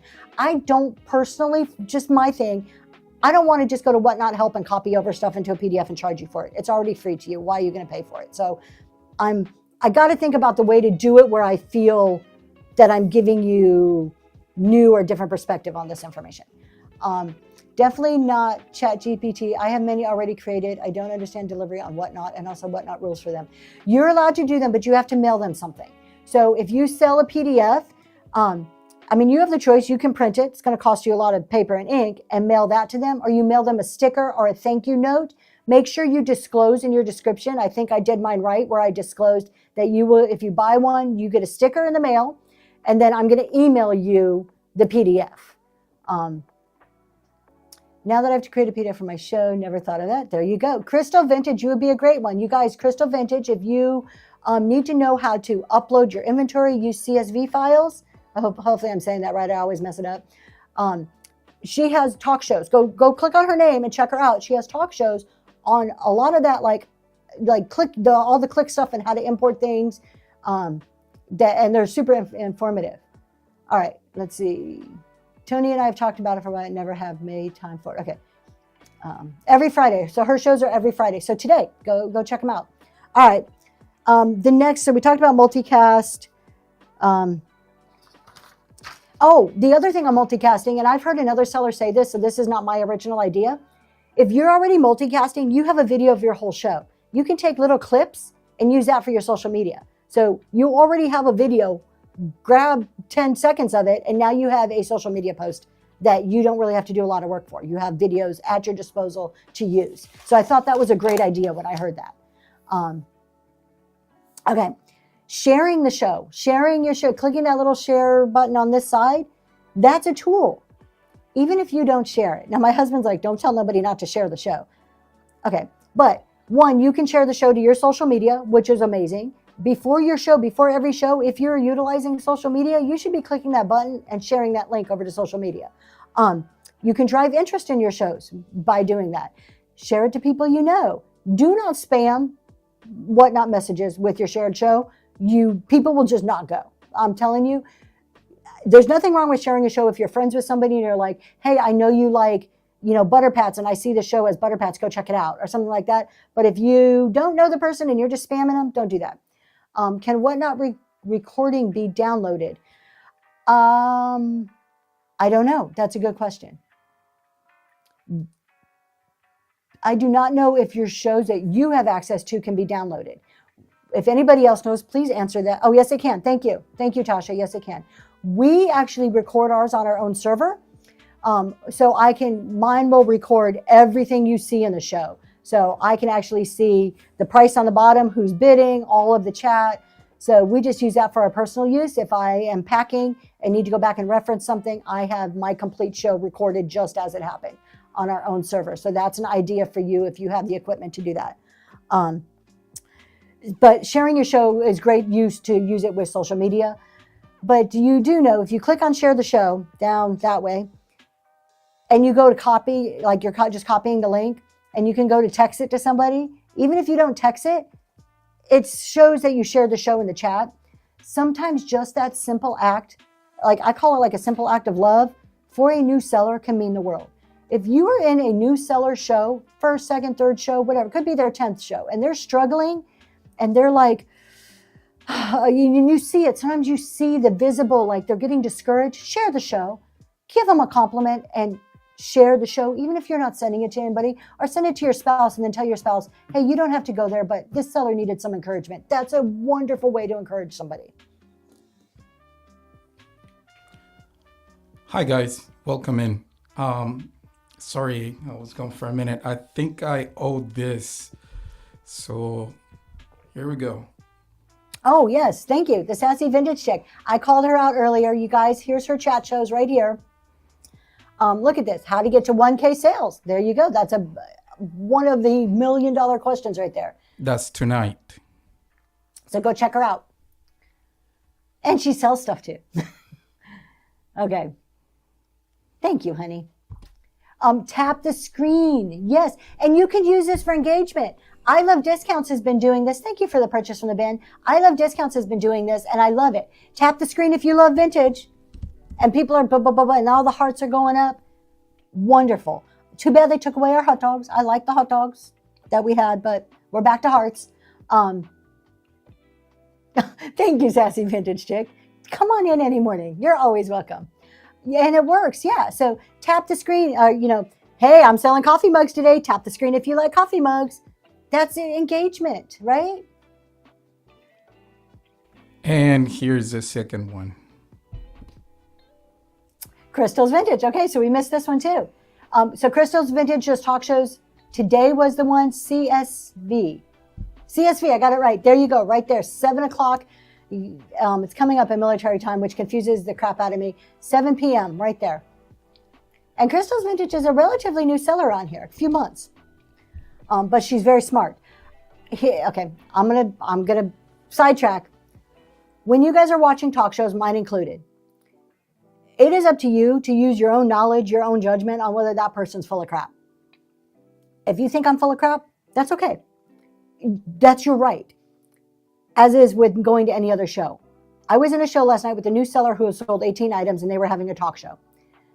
I went in out of curiosity and in my head, my bias is coming out like, what in the heck does this person who sold 18 things have that could tell me about anything, right? Wrong attitude. I know it was a wrong attitude. But there are some out there. Yes, there are some out there. Now, in this seller's defense, she wasn't giving you tips and tricks. You know what she was doing? She was chatting. How was your day? We talked about Buc-ee's. I was in her show for 2 hours chatting up a storm, and it wasn't about any tips or tricks or whatnot. She wasn't full of BS. She was chatting. She was making friends. That's what you need to do as a brand new seller. Maybe not have a talk show, but chat and make friends. But don't have 30 sales and get on here and try to give advice about whatnot if you're just learning whatnot. Now, if you're a new seller and you have some expertise in something, and Crystal's Vintage has some massive expertise in how to upload and use the tools as far as bringing in your inventory and how to click on this. And she is like a computer wizard genius. That's expertise. Share expertise. But don't get on here and BS people.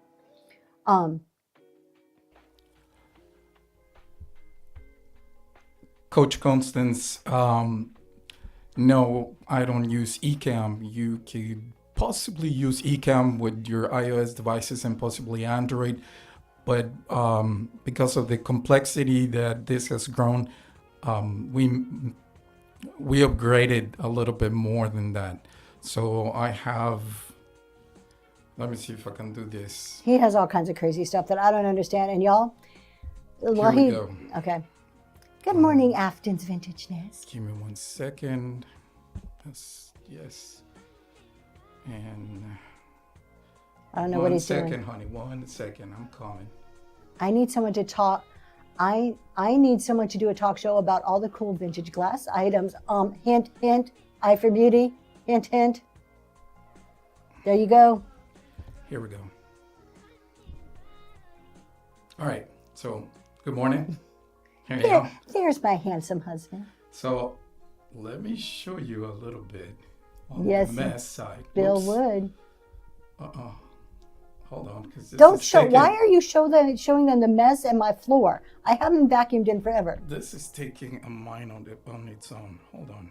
What are you doing? You're trying to show technology and you're going to be fired here at any second. Apologies, guys. This is like trying to hurt a cat. All right, so Here we go. Oh, okay. And This is my mess. that's her mess. And you're making people get nauseous because it's going so fast. I'm sorry. What are we trying Here to we show go. here? All right. You tell, I'm like, let's get it going. What are we doing? This is Thank you, Tenacity Ridge, because that's his mess of cords. That's a mess. That's his So mess. that's all the equipment that you see right there, plus a couple more things. Okay, keep going. And let me see if it responds to Crystal, yes, I did forget free shipping. He didn't fire me. He should have, though. That was a bad day. All right, so all this equipment, you can't see anything, honey. It's too zoomed in. All right, here we go. Going back to her. All right. Anyways, he has a lot of stuff that I don't know how to run. So here's the problem, y'all. I'm going to ask you for a favor. He actually says he vintage it. He does, but he usually does them on request. So anybody who's interested in getting tutorials on OBS, just DM him. He'll usually if there's a lot of people, he'll set up a private show, or he'll just set up some time with you to do it one-on-one. And there's never a charge. He just does it because that's his passion. This is what I was going to ask you guys for your support in this. This is my biggest fear here. So my husband is going to be going into the hospital for about 5 weeks. He has a procedure coming up. He's getting a stem cell transplant. And all I know how to do is click buttons. I know how to run auctions and stand up here and talk and run my mouth. I don't know how to do all his graphics. So please hang with me when he's in the hospital. You will know it because you will not. Well, we're going to try to figure out music. He's going to teach me a little bit, but my shows are going to like be a little more me for a few weeks. So I just hang with me. All right. Thank you so much. Okay, pre-bids and request. This is another. Thank you. You guys, thanks. I appreciate that. Pre-bids and request is another tool. You don't think of it as a tool because it's not necessarily like something you click on. Well, I guess you click on a pre-bid. But if you are a person who lists your items, having them open for pre-bids is a great way to drive up that interest. Especially if you have banger items. Show the item. I always show you my cell phone. Show the item and say, hey, this is in the bin. This is going to be, it's open for pre-bids. I'm going to be running this at around 7 o'clock today or in 20 minutes. You can go place your pre-bids. And maybe do that a couple of times so you can utilize that to help drive up that interest in the price and create excitement and that FOMO. You know, we want to create FOMO. Faye West Designs. There we go. Yeah. And you know what? All you need is a phone. Really, all you need is a phone. And I would suggest a ring light or at least some natural light. Taking customers' requests. I'm huge on breaking down barriers, reducing any barriers to buying. To me, not taking a request puts up a barrier. If somebody wants to buy something from me, hell yes, I'm going to show you that item. Now, I may ask you to wait. I may say, okay, let me get through these items and then I'll go and grab that. Or let me run this. And while this is running, I'll go and do that. So I try to communicate it like it's coming. I hear you. So be in control of it in your show. But you know what? Again, if it's not your thing of taking requests, because there are some sellers, it doesn't work in all shows. I have a niche show that doesn't run super fast, right? It runs at a decent pace. But if you are a liquidated seller and you're like, okay, check this out, 5 seconds sudden death. All right, next one, that may not work for you. So again, what works for you? Let me do another gibby here. All right, what do we have next? What's this one? Oh, some more bingo cards and postcards today. This is number 6. I have no idea how pre-bids work. Okay, so you just to talk about starting a show with pre-bids is amazing, isn't it? All right, yes. If you pre-list, so let's talk about how pre-bids work, and for those of you who don't know, and then maybe those of you who do can add in some other thoughts and ways to make them more useful.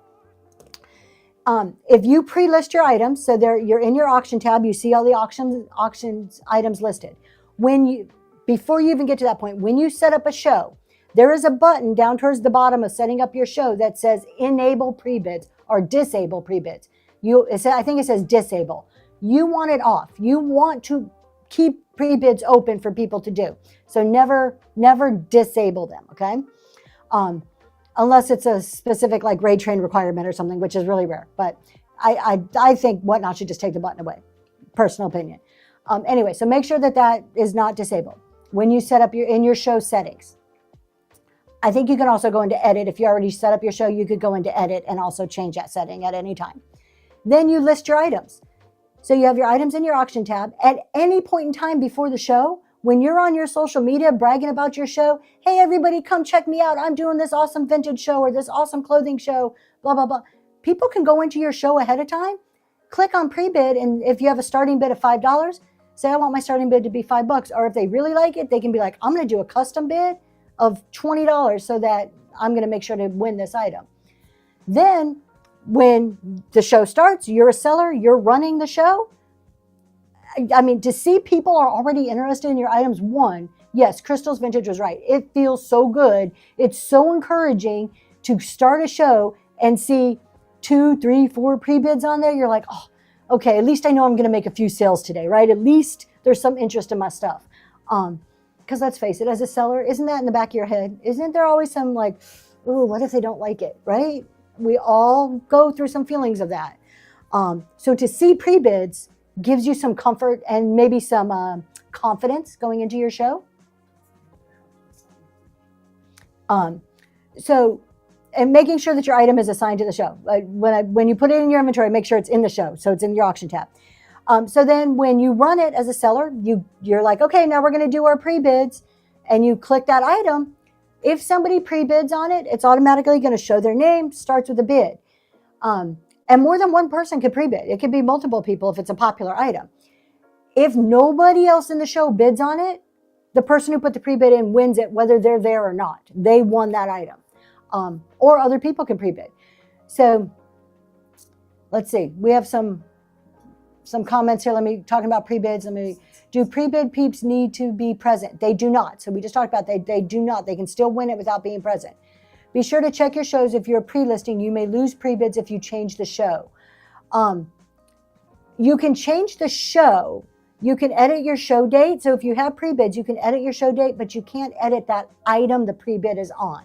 So if you change the item that somebody's already bid on, it's like voiding the contract, because a pre-bid is a contract. It's like, hey, I'm going to buy this item from you at knowing the information that you have given me. So when you change that given information, it like voids that contract and voids that pre-bid. River Run Trading Post, hello. Yeah, Sassy Vintage Chick echoes that. Don't touch the item. If you made a mistake, just explain it on the show. And if it's like you found a chip afterwards, depending on what it is. But if you found a chip afterwards, you're like, when you're showing it, and then be the good seller and cancel the item if the person requested. Do you have to run a pre-bid item for it to sell? Yes, Sam, I was. Yes, you do. If you do not run a pre-bid that's in your item listing during a show, it will just die with the show, goes away. So when you're running, I don't run my shows from a phone. So I can't give you advice on how to run items from a phone. I am trying to learn that because I have an iPad right here that I'm trying to learn to run my items from. I run from a computer. When you are on a computer, you have your auction tab on the left-hand side. At the very top of that auction list, it says pre-bids. You can click on that button and it will filter to just those pre-bids. Yes, that's my iPad. So if you're running on a computer, it's super easy to see those pre-bids. Thank you, Salty Sisters. I appreciate that. This is also where mods can help you. Mods can remind you and put in chat, hey, pre-bid on 5, 6, and 10. So it's a good thing to, if you have a mod, you can ask them, hey, can you please keep an eye on pre-bids for me? I have a hard time seeing them. On the flip side, you can cancel a pre-bid accidentally made. You can. Jimmy, you won that giveaway. Thank you so much for being in the show today. Let's get another one started and we'll talk about canceling a pre-bid. Oh, this one feels thick. Okay, this one is a pumpkin spice little sachet thing you can put in your drawer. And that's what's running now for a giveaway. You as a seller can't necessarily cancel the pre-bid, and as a buyer, you cannot cancel a pre-bid. There's no option for that. But if they put a pre-bid in, sometimes they fat finger it. They meant to put $10. They pre-bid $100. They reach out to you. The buyer reaches out to the seller, and they're like, I'm so sorry. I fat fingered this. I really didn't want to pre-bid $100. You as a seller can then go and like delete the item, put it back in. It cancels out their pre-bid. Good customer service, depending on the person who emails you, I probably would do that for somebody. If it was a pattern of behavior, I would not do it. So that's how I handle that. I put all of my items in my shows. If someone wants one, I can rerun it. Yep. Let's see. What else am I missing here? We talked about that. Also, one time I had shows scheduled and my second show had a pre-bid on an item that was in my first show. I could have accidentally sold that item. Oh, wow. That's weird. I didn't think they carried over at all. I don't think they're supposed to. Yes, Crystal's Vintage makes a good point. Even prior to your show starting, you can pop into your show and see who's pre-bid, see if there's any bids on there. And it's such a good feeling. It really is. Someone asked me to cancel a pre-bid. Yep. Yeah, the only way to do it is to like cancel the item and relist it. How do you handle payments that fail? I just ask politely. It's embarrassing. Let's face it. It's embarrassing as a seller. You don't want to have to say something on this public forum to somebody that their payment didn't go through. And to the buyer, it can be embarrassing to them. So I always kind of blame it on Whatnot. I'm like, hey, Bob, you may want to check on that payment. Whatnot's being funny, or your bank's not in love with you today, or something like that. Just try to be cool about it and then watch. Usually 9 times out of 10, the buyer's like mortified. Usually I am when it happens to me. And then we just do it. I love discounts. They don't even say anything. They don't even pay attention to it. That's what they're saying in the chat. They just let it go. But it's common. The banks are going to flag it. I get flagged. My bank flags it. If you're spending, maybe your bank just doesn't recognize it. They think it's fraud, right? I just try to call it out. I do like to say something nicely because sometimes a little fly in here. Sometimes the people might not realize that it didn't go through. The person went to my second show. Oh, and pre-bid. The item was also listed on the, oh, okay. Yes, if it's into multiple shows and they pre-bid. Yes, I see what you're saying. Oh, so the buyer knows, and if they fix it, it sells. So you don't have to. If you're not comfortable saying it, the Sassy Vintage chick says the buyer is notified. They do know in some way, shape, or form. If you're not comfortable, don't say anything. Just let it go. If they want to fix it, they should be paying attention and fix it. Just my preference is to say something. I just try to kind of play it off in a joking way. Do you treat the item as unsold in the show? Oh, so if it does, I won't, because if they fix their item, it belongs to them. Like right now, they bid on it. It's a binding contract that I need to sell it to them. But if the show ends and they haven't fixed it, then you can rerun it. Some people will rerun it. Some people will be like, okay, I'm going to give you 10 minutes and I'm going to rerun this item. I'm too nervous personally because I just don't want to double sell something. I would rather wait and just put in the next show. I still label the item as if sold, and if it doesn't fix it, I'll sell it in the next. Miss Big Pop Up. Yeah, that's what I do. I'm like, it'll come up again. But you guys know there's a psychology to this. If somebody's payment fails, or if a buyer buys something and then they want to cancel and you honor that cancellation and you run it within that same show, 9 times out of 10, you are not going to get the same price. Unless it's some super popular, everybody was going crazy for this item, you will probably not get the same. It's kind of like this law of auctions, the general way it works. I'm sure there's a name for it. I don't know what the technical name is, but 9 times out of 10, you will not get that same price. I would always wait until another show, maybe even 2 or 3 shows, just depending on what what you're showing at the time. But if you just re-show it right away, if somebody says, oh, I don't want that, let me cancel, and you're like, okay, hey, they canceled, we're going to rerun this, you're probably going to get less. I do tag it just in case the payment doesn't get fixed, so I know you don't miss something in someone's box. Yep. I know I'm a little bit late on this, but this was also requested and asked, so here we go. Oh, that's a YouTube if you want to go and watch it. All right, so we've talked about pre-bids and requests. The other thing is filling the box. If you guys are doing reduced shipping, or even buyer pays all shipping, either one, they're paying $9.21 for a box between 1 and 5 pounds, okay? If they only have 1 pound of items, Southern Charm, you won that giveaway. Congratulations. Thank you for being in my shows. We're going to start another giveaway here. What's this one for? Oh, this is for, oh, look at this. Is an old black and white photo from early, maybe around the 40s or 50s, and a vintage bingo card.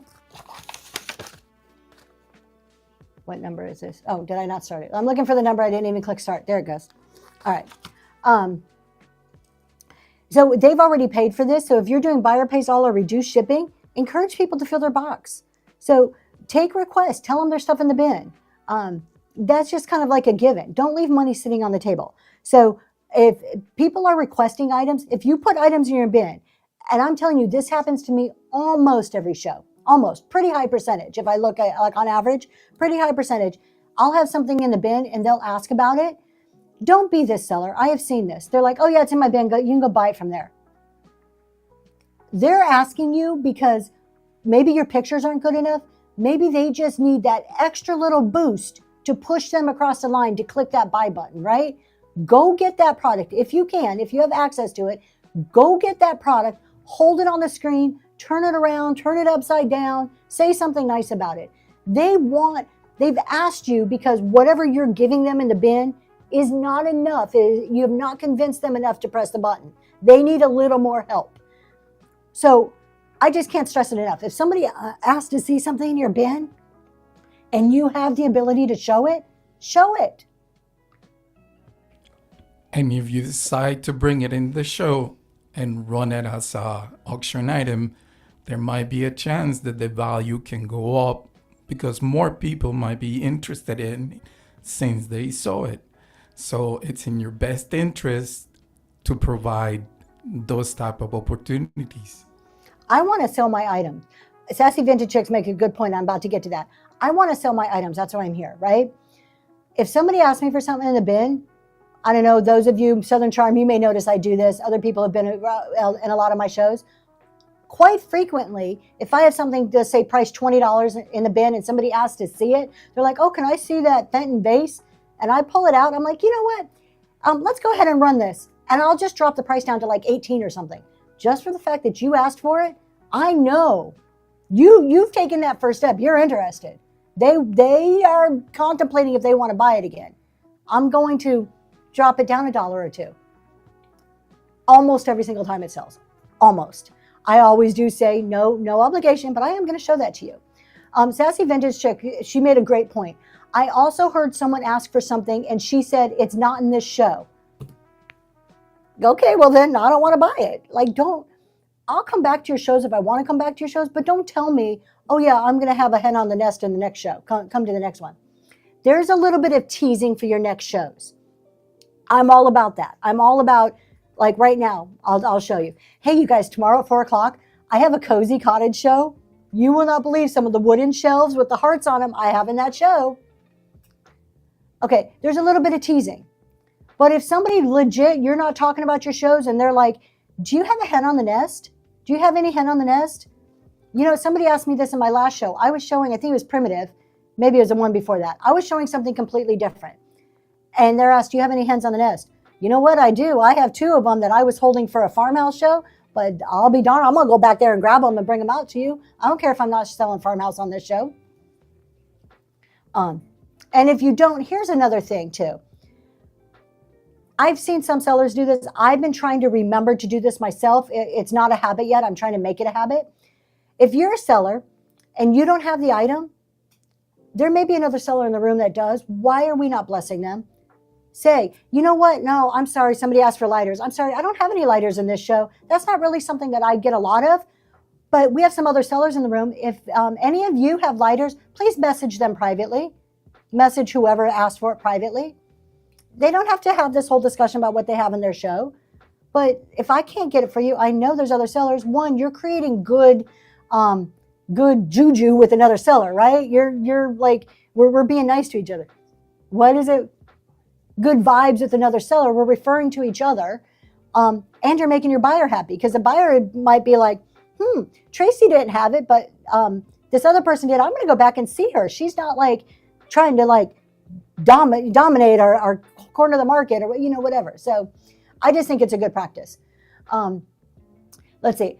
Coach Constance, I have random things, some BKS clothes and some is better to describe show as random pulls. Oh, kitchen items, kitchen stuff.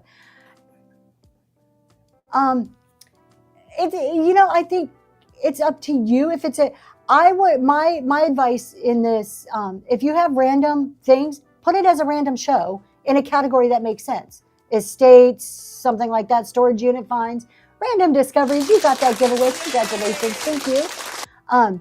If you have a lot of random things that don't quite fit like all one category, try to maybe go in a category that is a little more random, like estates or storage finds or something, because people expect broad ranges of things in those categories. Maybe you can use your thumbnail to communicate some of the variety that you have or the title in your show. That's what I would describe. And then doing as random polls, that's up to you, whatever works. Pre-listing or random, that depends on the time you have. Do you feel that the items are worth you taking pictures and listing, or would you rather just do random? Let's see. Thank you for sharing this show, you guys. I appreciate it. I see some of those. And if someone has a request and you say yes and you run the item, I've asked 5 times for somebody to run something and they never did, so I left. That's right. Like, and that's paying attention to the chat. Like, watch your chat as much as you can. Like, I'm already behind on the chat. I know I need to scroll down and read some more stuff, but try to keep up with it. And if you're having a hard time with the chat, if you're new and you don't have a mod for some reason, maybe you just can't find somebody, you don't need one. But if you can't keep up with the chat, be like, hey, I'm not watching the chat for a couple of seconds right now, but I'm going to come back, and just stop and say, yo, I'm going to catch up on the chat. I just want to make sure I'm not missing anything. Communicate. A lot of times your viewers in your room, your people in your room are super friendly and super nice. Communication goes a long, long way. There is also slow mode. If your chat is moving too fast, down on the bottom of the chat, there's a little slash, and you can click that and enable slow mode. That slows the chat down on how fast it's coming in. You will notice sometimes if you've ever been in a room and you go to type something in the box and it's not going, it's because slow mode's on. There's so many seconds that you can set it for. So your chat just isn't exploding. It's a little more manageable. Sassy Vintage Chick says, I always tell buyers to ask if they are specifically looking for. I've sold so many watches. There you go. And I think that's great. You know, you could be doing a primitive show, but you can be like, hey, is there anything you guys are, what do you collect? What are you looking for? I've had people come and ask for some weird stuff. I've got all kinds of stuff in my little storage area back here. You never know. And as a buyer, that's a great tip too. It doesn't hurt to ask. As a seller, I have never been offended if somebody has asked for something. I feel bad. I had somebody in a show, I don't know, it was 4 or 5 shows ago, and I struck out 3 times. They asked for 3 different things. The first time I was like, no, I'm sorry, I don't have that. And then the second time I'm like, no, I don't have that either. The third time I'm like, oh my God, you're just going to never come back and see me. I like struck out 3 times. I had nothing you wanted. Yeah. So random discoveries. Yeah. Talking about like giving other people opportunities to sell things. Extending grace. If you have it but not listed at all, would it then become a random poll when listing? We have not done random polls. Need a tutorial one day. Extending grace. Yes. I suggest every seller in your auction tab have one listing that says random poll. Before you run something, you can edit the weight, you can edit the price, but that always gives you a quick and easy way to sell something immediately without saying, hold on, let me type it in. People don't have much patience. People don't like waiting around. I'm one of them. I'm like, go, go, go, go, go. I don't want to wait for you to type the thing in. Have something ready. Run it as a random poll. And this goes back to something I talk about quite frequently is being prepared for your shows, knowing, like picturing all these various options you can picture and being prepared. So have that random listing. And then also have stickers or tape or something to label it. Even if you don't normally do random polls, on the odd instance somebody asks for something and you sell it, you can run it, you can label it. There is some weird psychology, and I'm sure as sellers you've noticed this. Your show starts out, nobody's buying, one person bids, and it's like a hurricane. The hurricane goes through, and all of a sudden that just kicks off all the bids, right? Same thing with random polls. If one person in your chat asks for something and you have it, it seems like a floodgate opens and all of a sudden people are asking for things. So be prepared for that before your show starts. Let me catch up. If I missed your question, please put it back in. I'm kind of focusing on the yellow questions right now because those are the ones that are catching my eye. I have seen shows where the seller lets 1 or 2 people direct the show. How do you shut them down politely? You're in control of your show. You could say, hey, I love that you're requesting stuff. I do need to get through these items, but I will take request at 7 o'clock or in 30 minutes, we're going to do request. You don't have to do request like willy-nilly whenever they want. You can control your show. You can say, okay, I'm going to go through my auction list. As soon as I'm done, which I expect to be around 8 o'clock, we're going to open it up to just do request. That could be a way to handle it. So think through how it's happening, if it's happening to you in your show, and then, what might work. Maybe every 10 minutes. Hey, every 15. On every quarter hour, we're going to open it up to request. Go ahead and put them in. And then every 15 minutes, I'm going to run and grab and do all of those at one time. That way, we're fair to everybody. Say something like that. Most people are receptive to that. Extending grace, I've done it a couple of times. Okay, you're talking to each other. Cool. Never thought about changing weight and one listing. Yeah, if you have a random listing, you can always edit your weight, your dollar amount. So you don't need to.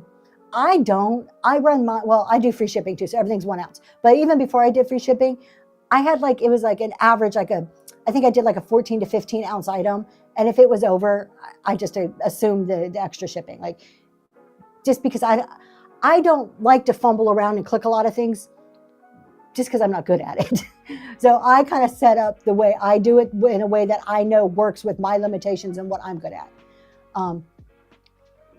The yellow comments are random discoveries. If you put a question mark at the end of something, it's like you're asking the seller a question. They show up yellow, and it makes it easier for the seller to kind of identify those quickly. Whereas if you do not include a question mark, it's more so like talking to the chat each other. You can still talk to the seller that way, but it's easier for the seller, especially in chats that are very busy, to pick out the yellow comments. Oh, thank you. Yes, everybody else has already answered. What are my thoughts on Givies? All right, so I'm down. I think I'm catching up on questions. My thoughts are on Givies are you do you. I am not against Givies. However, they are a business expense. Make sure that you have allocated marketing or advertising dollars to cover that business expense. If you are just starting out and you don't have marketing funds, you don't have a budget for marketing, why are you giving money away? Does it work? I don't think Givies turn people into buyers. I think they're fun, they're goodwill. I'll do another one right now. The only time I do Givies is in this show. And if you notice, I only do plain white Givies, and they're not super expensive. They're just fun. They're fun items. Like this really cool bird postcard, which is a Givie that's going right now. In my regular shows, I do not do them. What number? 9. So that's my thought on them. If someone gave me advice to run everything at 8 to 11 ounces, you can, but know that if you are doing reduced shipping, I mean, you're going to edit anyways and pay over. I mean, I do. So for free shipping, I do everything at 1 ounce. Because at the end, when I go to package everything, I'm going to adjust my box size and my weight and put in the exact dimensions and weight and pay exactly what I need to pay for shipping, not over. If you're running everything at 1 pound or 2 pounds, you may be overcharging. It's really hard to overcharge a customer shipping here. But just know that if it's reduced shipping and they buy something, you run it at 8 to 11 and they buy something that weighs 2 pounds, you're going to be paying that difference right off the bat, even if they hadn't hit that reduced mark that you, like the 921. 8 to 11 ounces will be $4 or $5, I'm guessing off the top of my head. And if you were to run a 1.5 pound item, Whatnot's automatically, they'll charge you $4 to the $5, but then when you go to ship it, you're going to have to pay that difference because the customer didn't pay that difference. So just know that there's some risk there, not a whole lot, but make sure that you're willing to eat or cover the additional cost.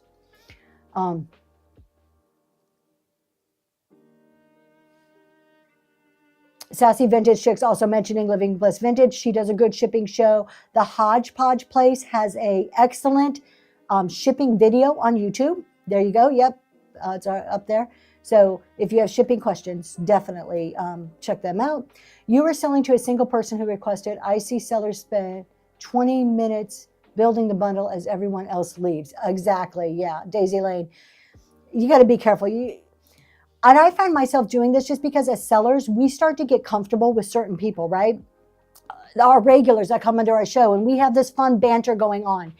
We got to remember not to exclude the newcomers, everybody else that maybe we haven't built a relationship with yet. We have opportunity with so many people who travel through our shows, not just our core group. Absolutely keep the banter up with your core group, but I know I do it too. It's so easy to fall into that. I'm bantering with the people I've already become comfortable with, that we got to remember, like Miss Gina, who just joined. Gina Jen, welcome in. Like we can't, we have to keep, shake a run. Good morning. Remembering the other people too. And I say this as advice to myself as much as I'm saying it in general is just to remember it, because I know that's something I work on. All right. Another tool, number 21. I only have 22. So we have 2 more tools and then we're probably going to head out because it is a work day for me and I do got to get to the 9 to 5 job that pays the bills. So rating is a tool. Who you raid. You can raid strategically. We raid a large sellers. Why do we raid a large seller? They usually have a lot of people in the room and they'll shout you out when you raid them, right? You get instant exposure to 100, 200 people, even 80 people is a big room. So raiding a larger seller gets you that instant exposure. If you always raid into a large seller, it gets kind of old after a while. On the far other side of that, you can raid into a small seller. Do you know how much you can make somebody's day by being one possibility of being their first raid? How I have had that privilege 2 times in my Whatnot journey here of being somebody's first raid. And I think it makes my day as much as it makes theirs. To have somebody like the first time they've ever been raided and they are like gushing and almost like in tears because I got raided. As a seller, do you remember your first raid and how excited you were that somebody chose you to come into your show. So yeah, I think you should mix it up. There's a little bit of self-promotion going on when you rate a large seller, and there's nothing wrong with that. Tenacity Rich almost cried when you got your first rate.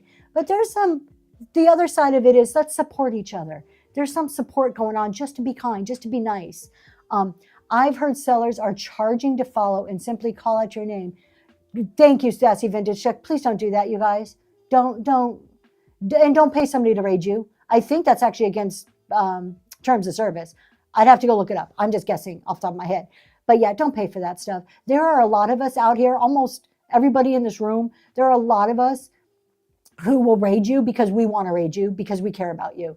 Shades of Brown, you won that givey. That's going to be our last one of the day. Congratulations. Yes, yeah. Oh, it is against terms of service. Yeah, you can't charge people to raid in. Sponsored giveys there's some sellers out there too. Now, this isn't a raid. I know I'm kind of backtracking. Just a word of warning, since Sassy Vintage Chick has kind of thrown out some warning here, I agree. Some of these sellers are charging $300, $400, $500 for a sponsored giveaway. Please don't. Just don't. There's no reason under the sun. You are not going to, the benefit isn't there. Please don't pay $300, $400 for a sponsored giveaway. Just don't. And look at them. Look at the sponsored giveaways. The seller's time is worth something. And a lot of time there'll be a little bit of profit built in there for the seller's time. I'm not against that. Their time is absolutely valuable. But evaluate those sponsored giveaways. If they're charging you $50 and they're only giving a $10 gift card, there's $40. Yes, there's whatnot fees. Yes, there's a little bit of shipping, but come on, people. Yeah, use the correct categories. All right, so we talked about rating. Be cautious of rating people you don't know. I do it mainly the new sellers I'll take a risk on. Just be careful. They're just, sometimes it's like Walmart at midnight out there. I'm just saying. Sometimes it's like Walmart at midnight. You never know what you're going to get. So be careful. You are sending your group, your core friends, to somebody you don't know sometimes. Be careful. That's all I got to say. Thank you, guys. I appreciate it. Yeah. And yeah, unknown. Okay. The last one. Very, very last tool I have, 22, and I am sure there's more. I just didn't think of them. Offers. I wish Whatnot would make offers more easily visible during a show. I know it flashes at the top of the screen, but if you have a busy show with a lot going on, it's super easy to miss. And you just don't always see them. I just don't always click on that button during the show. So one, try to, but telling people you make offers. Buyers need to be educated, and I'm not saying this in a bad way, but they don't know what they don't know. I don't instantly know if I'm going to insult somebody or make somebody's day if I offer them a lower amount on the product that they're selling. Let people know, hey, my shop is loaded. You guys, I do accept offers on most things. If you don't, obviously don't say it. And then as soon as your show's over, if you're not able to check it during the show, you can just verbally, hey, as soon as the show's over, I go and check all offers. Or if you make an offer and I miss it, let me know in the chat so that I can go and check it. Because Whatnot doesn't make it easy to see them. But communicating that's a tool. It might help you get more sales, right? So that's it. That's my 22 list of Whatnot things that I will think about putting into a PDF. Again, I gotta see how to massage it to make it so it's not like I'm just copying Whatnot information. Tenacity Rich, I have over 200 items in my shop. Is there any way to see pre-bids without looking for each? If you're on a computer, if you can run your show from a phone, but then if you have a computer or laptop, once you start your show on your phone, pop into your show on your computer, and above your auction tab, there's a little button that says pre-bids, and you click on that and it narrows it down. It filters it down just to those pre-bids. That, to me, is the easiest way to see them.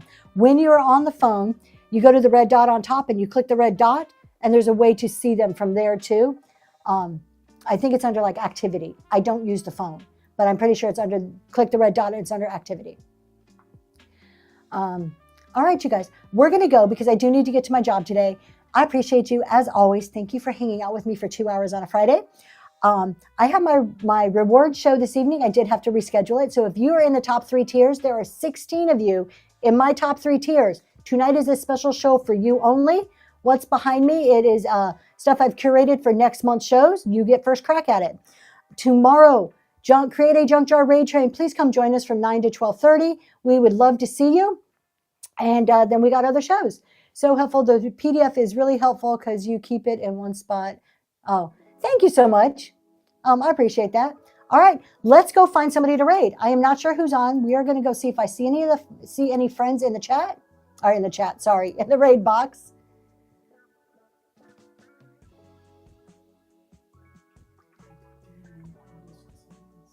It looks like we're going to go see Green 13 this morning.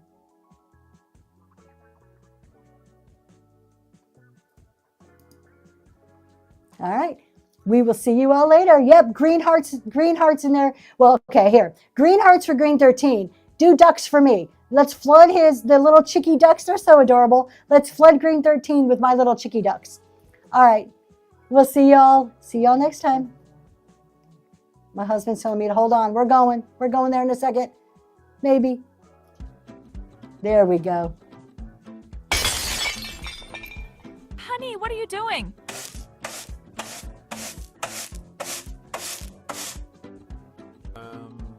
Nothing?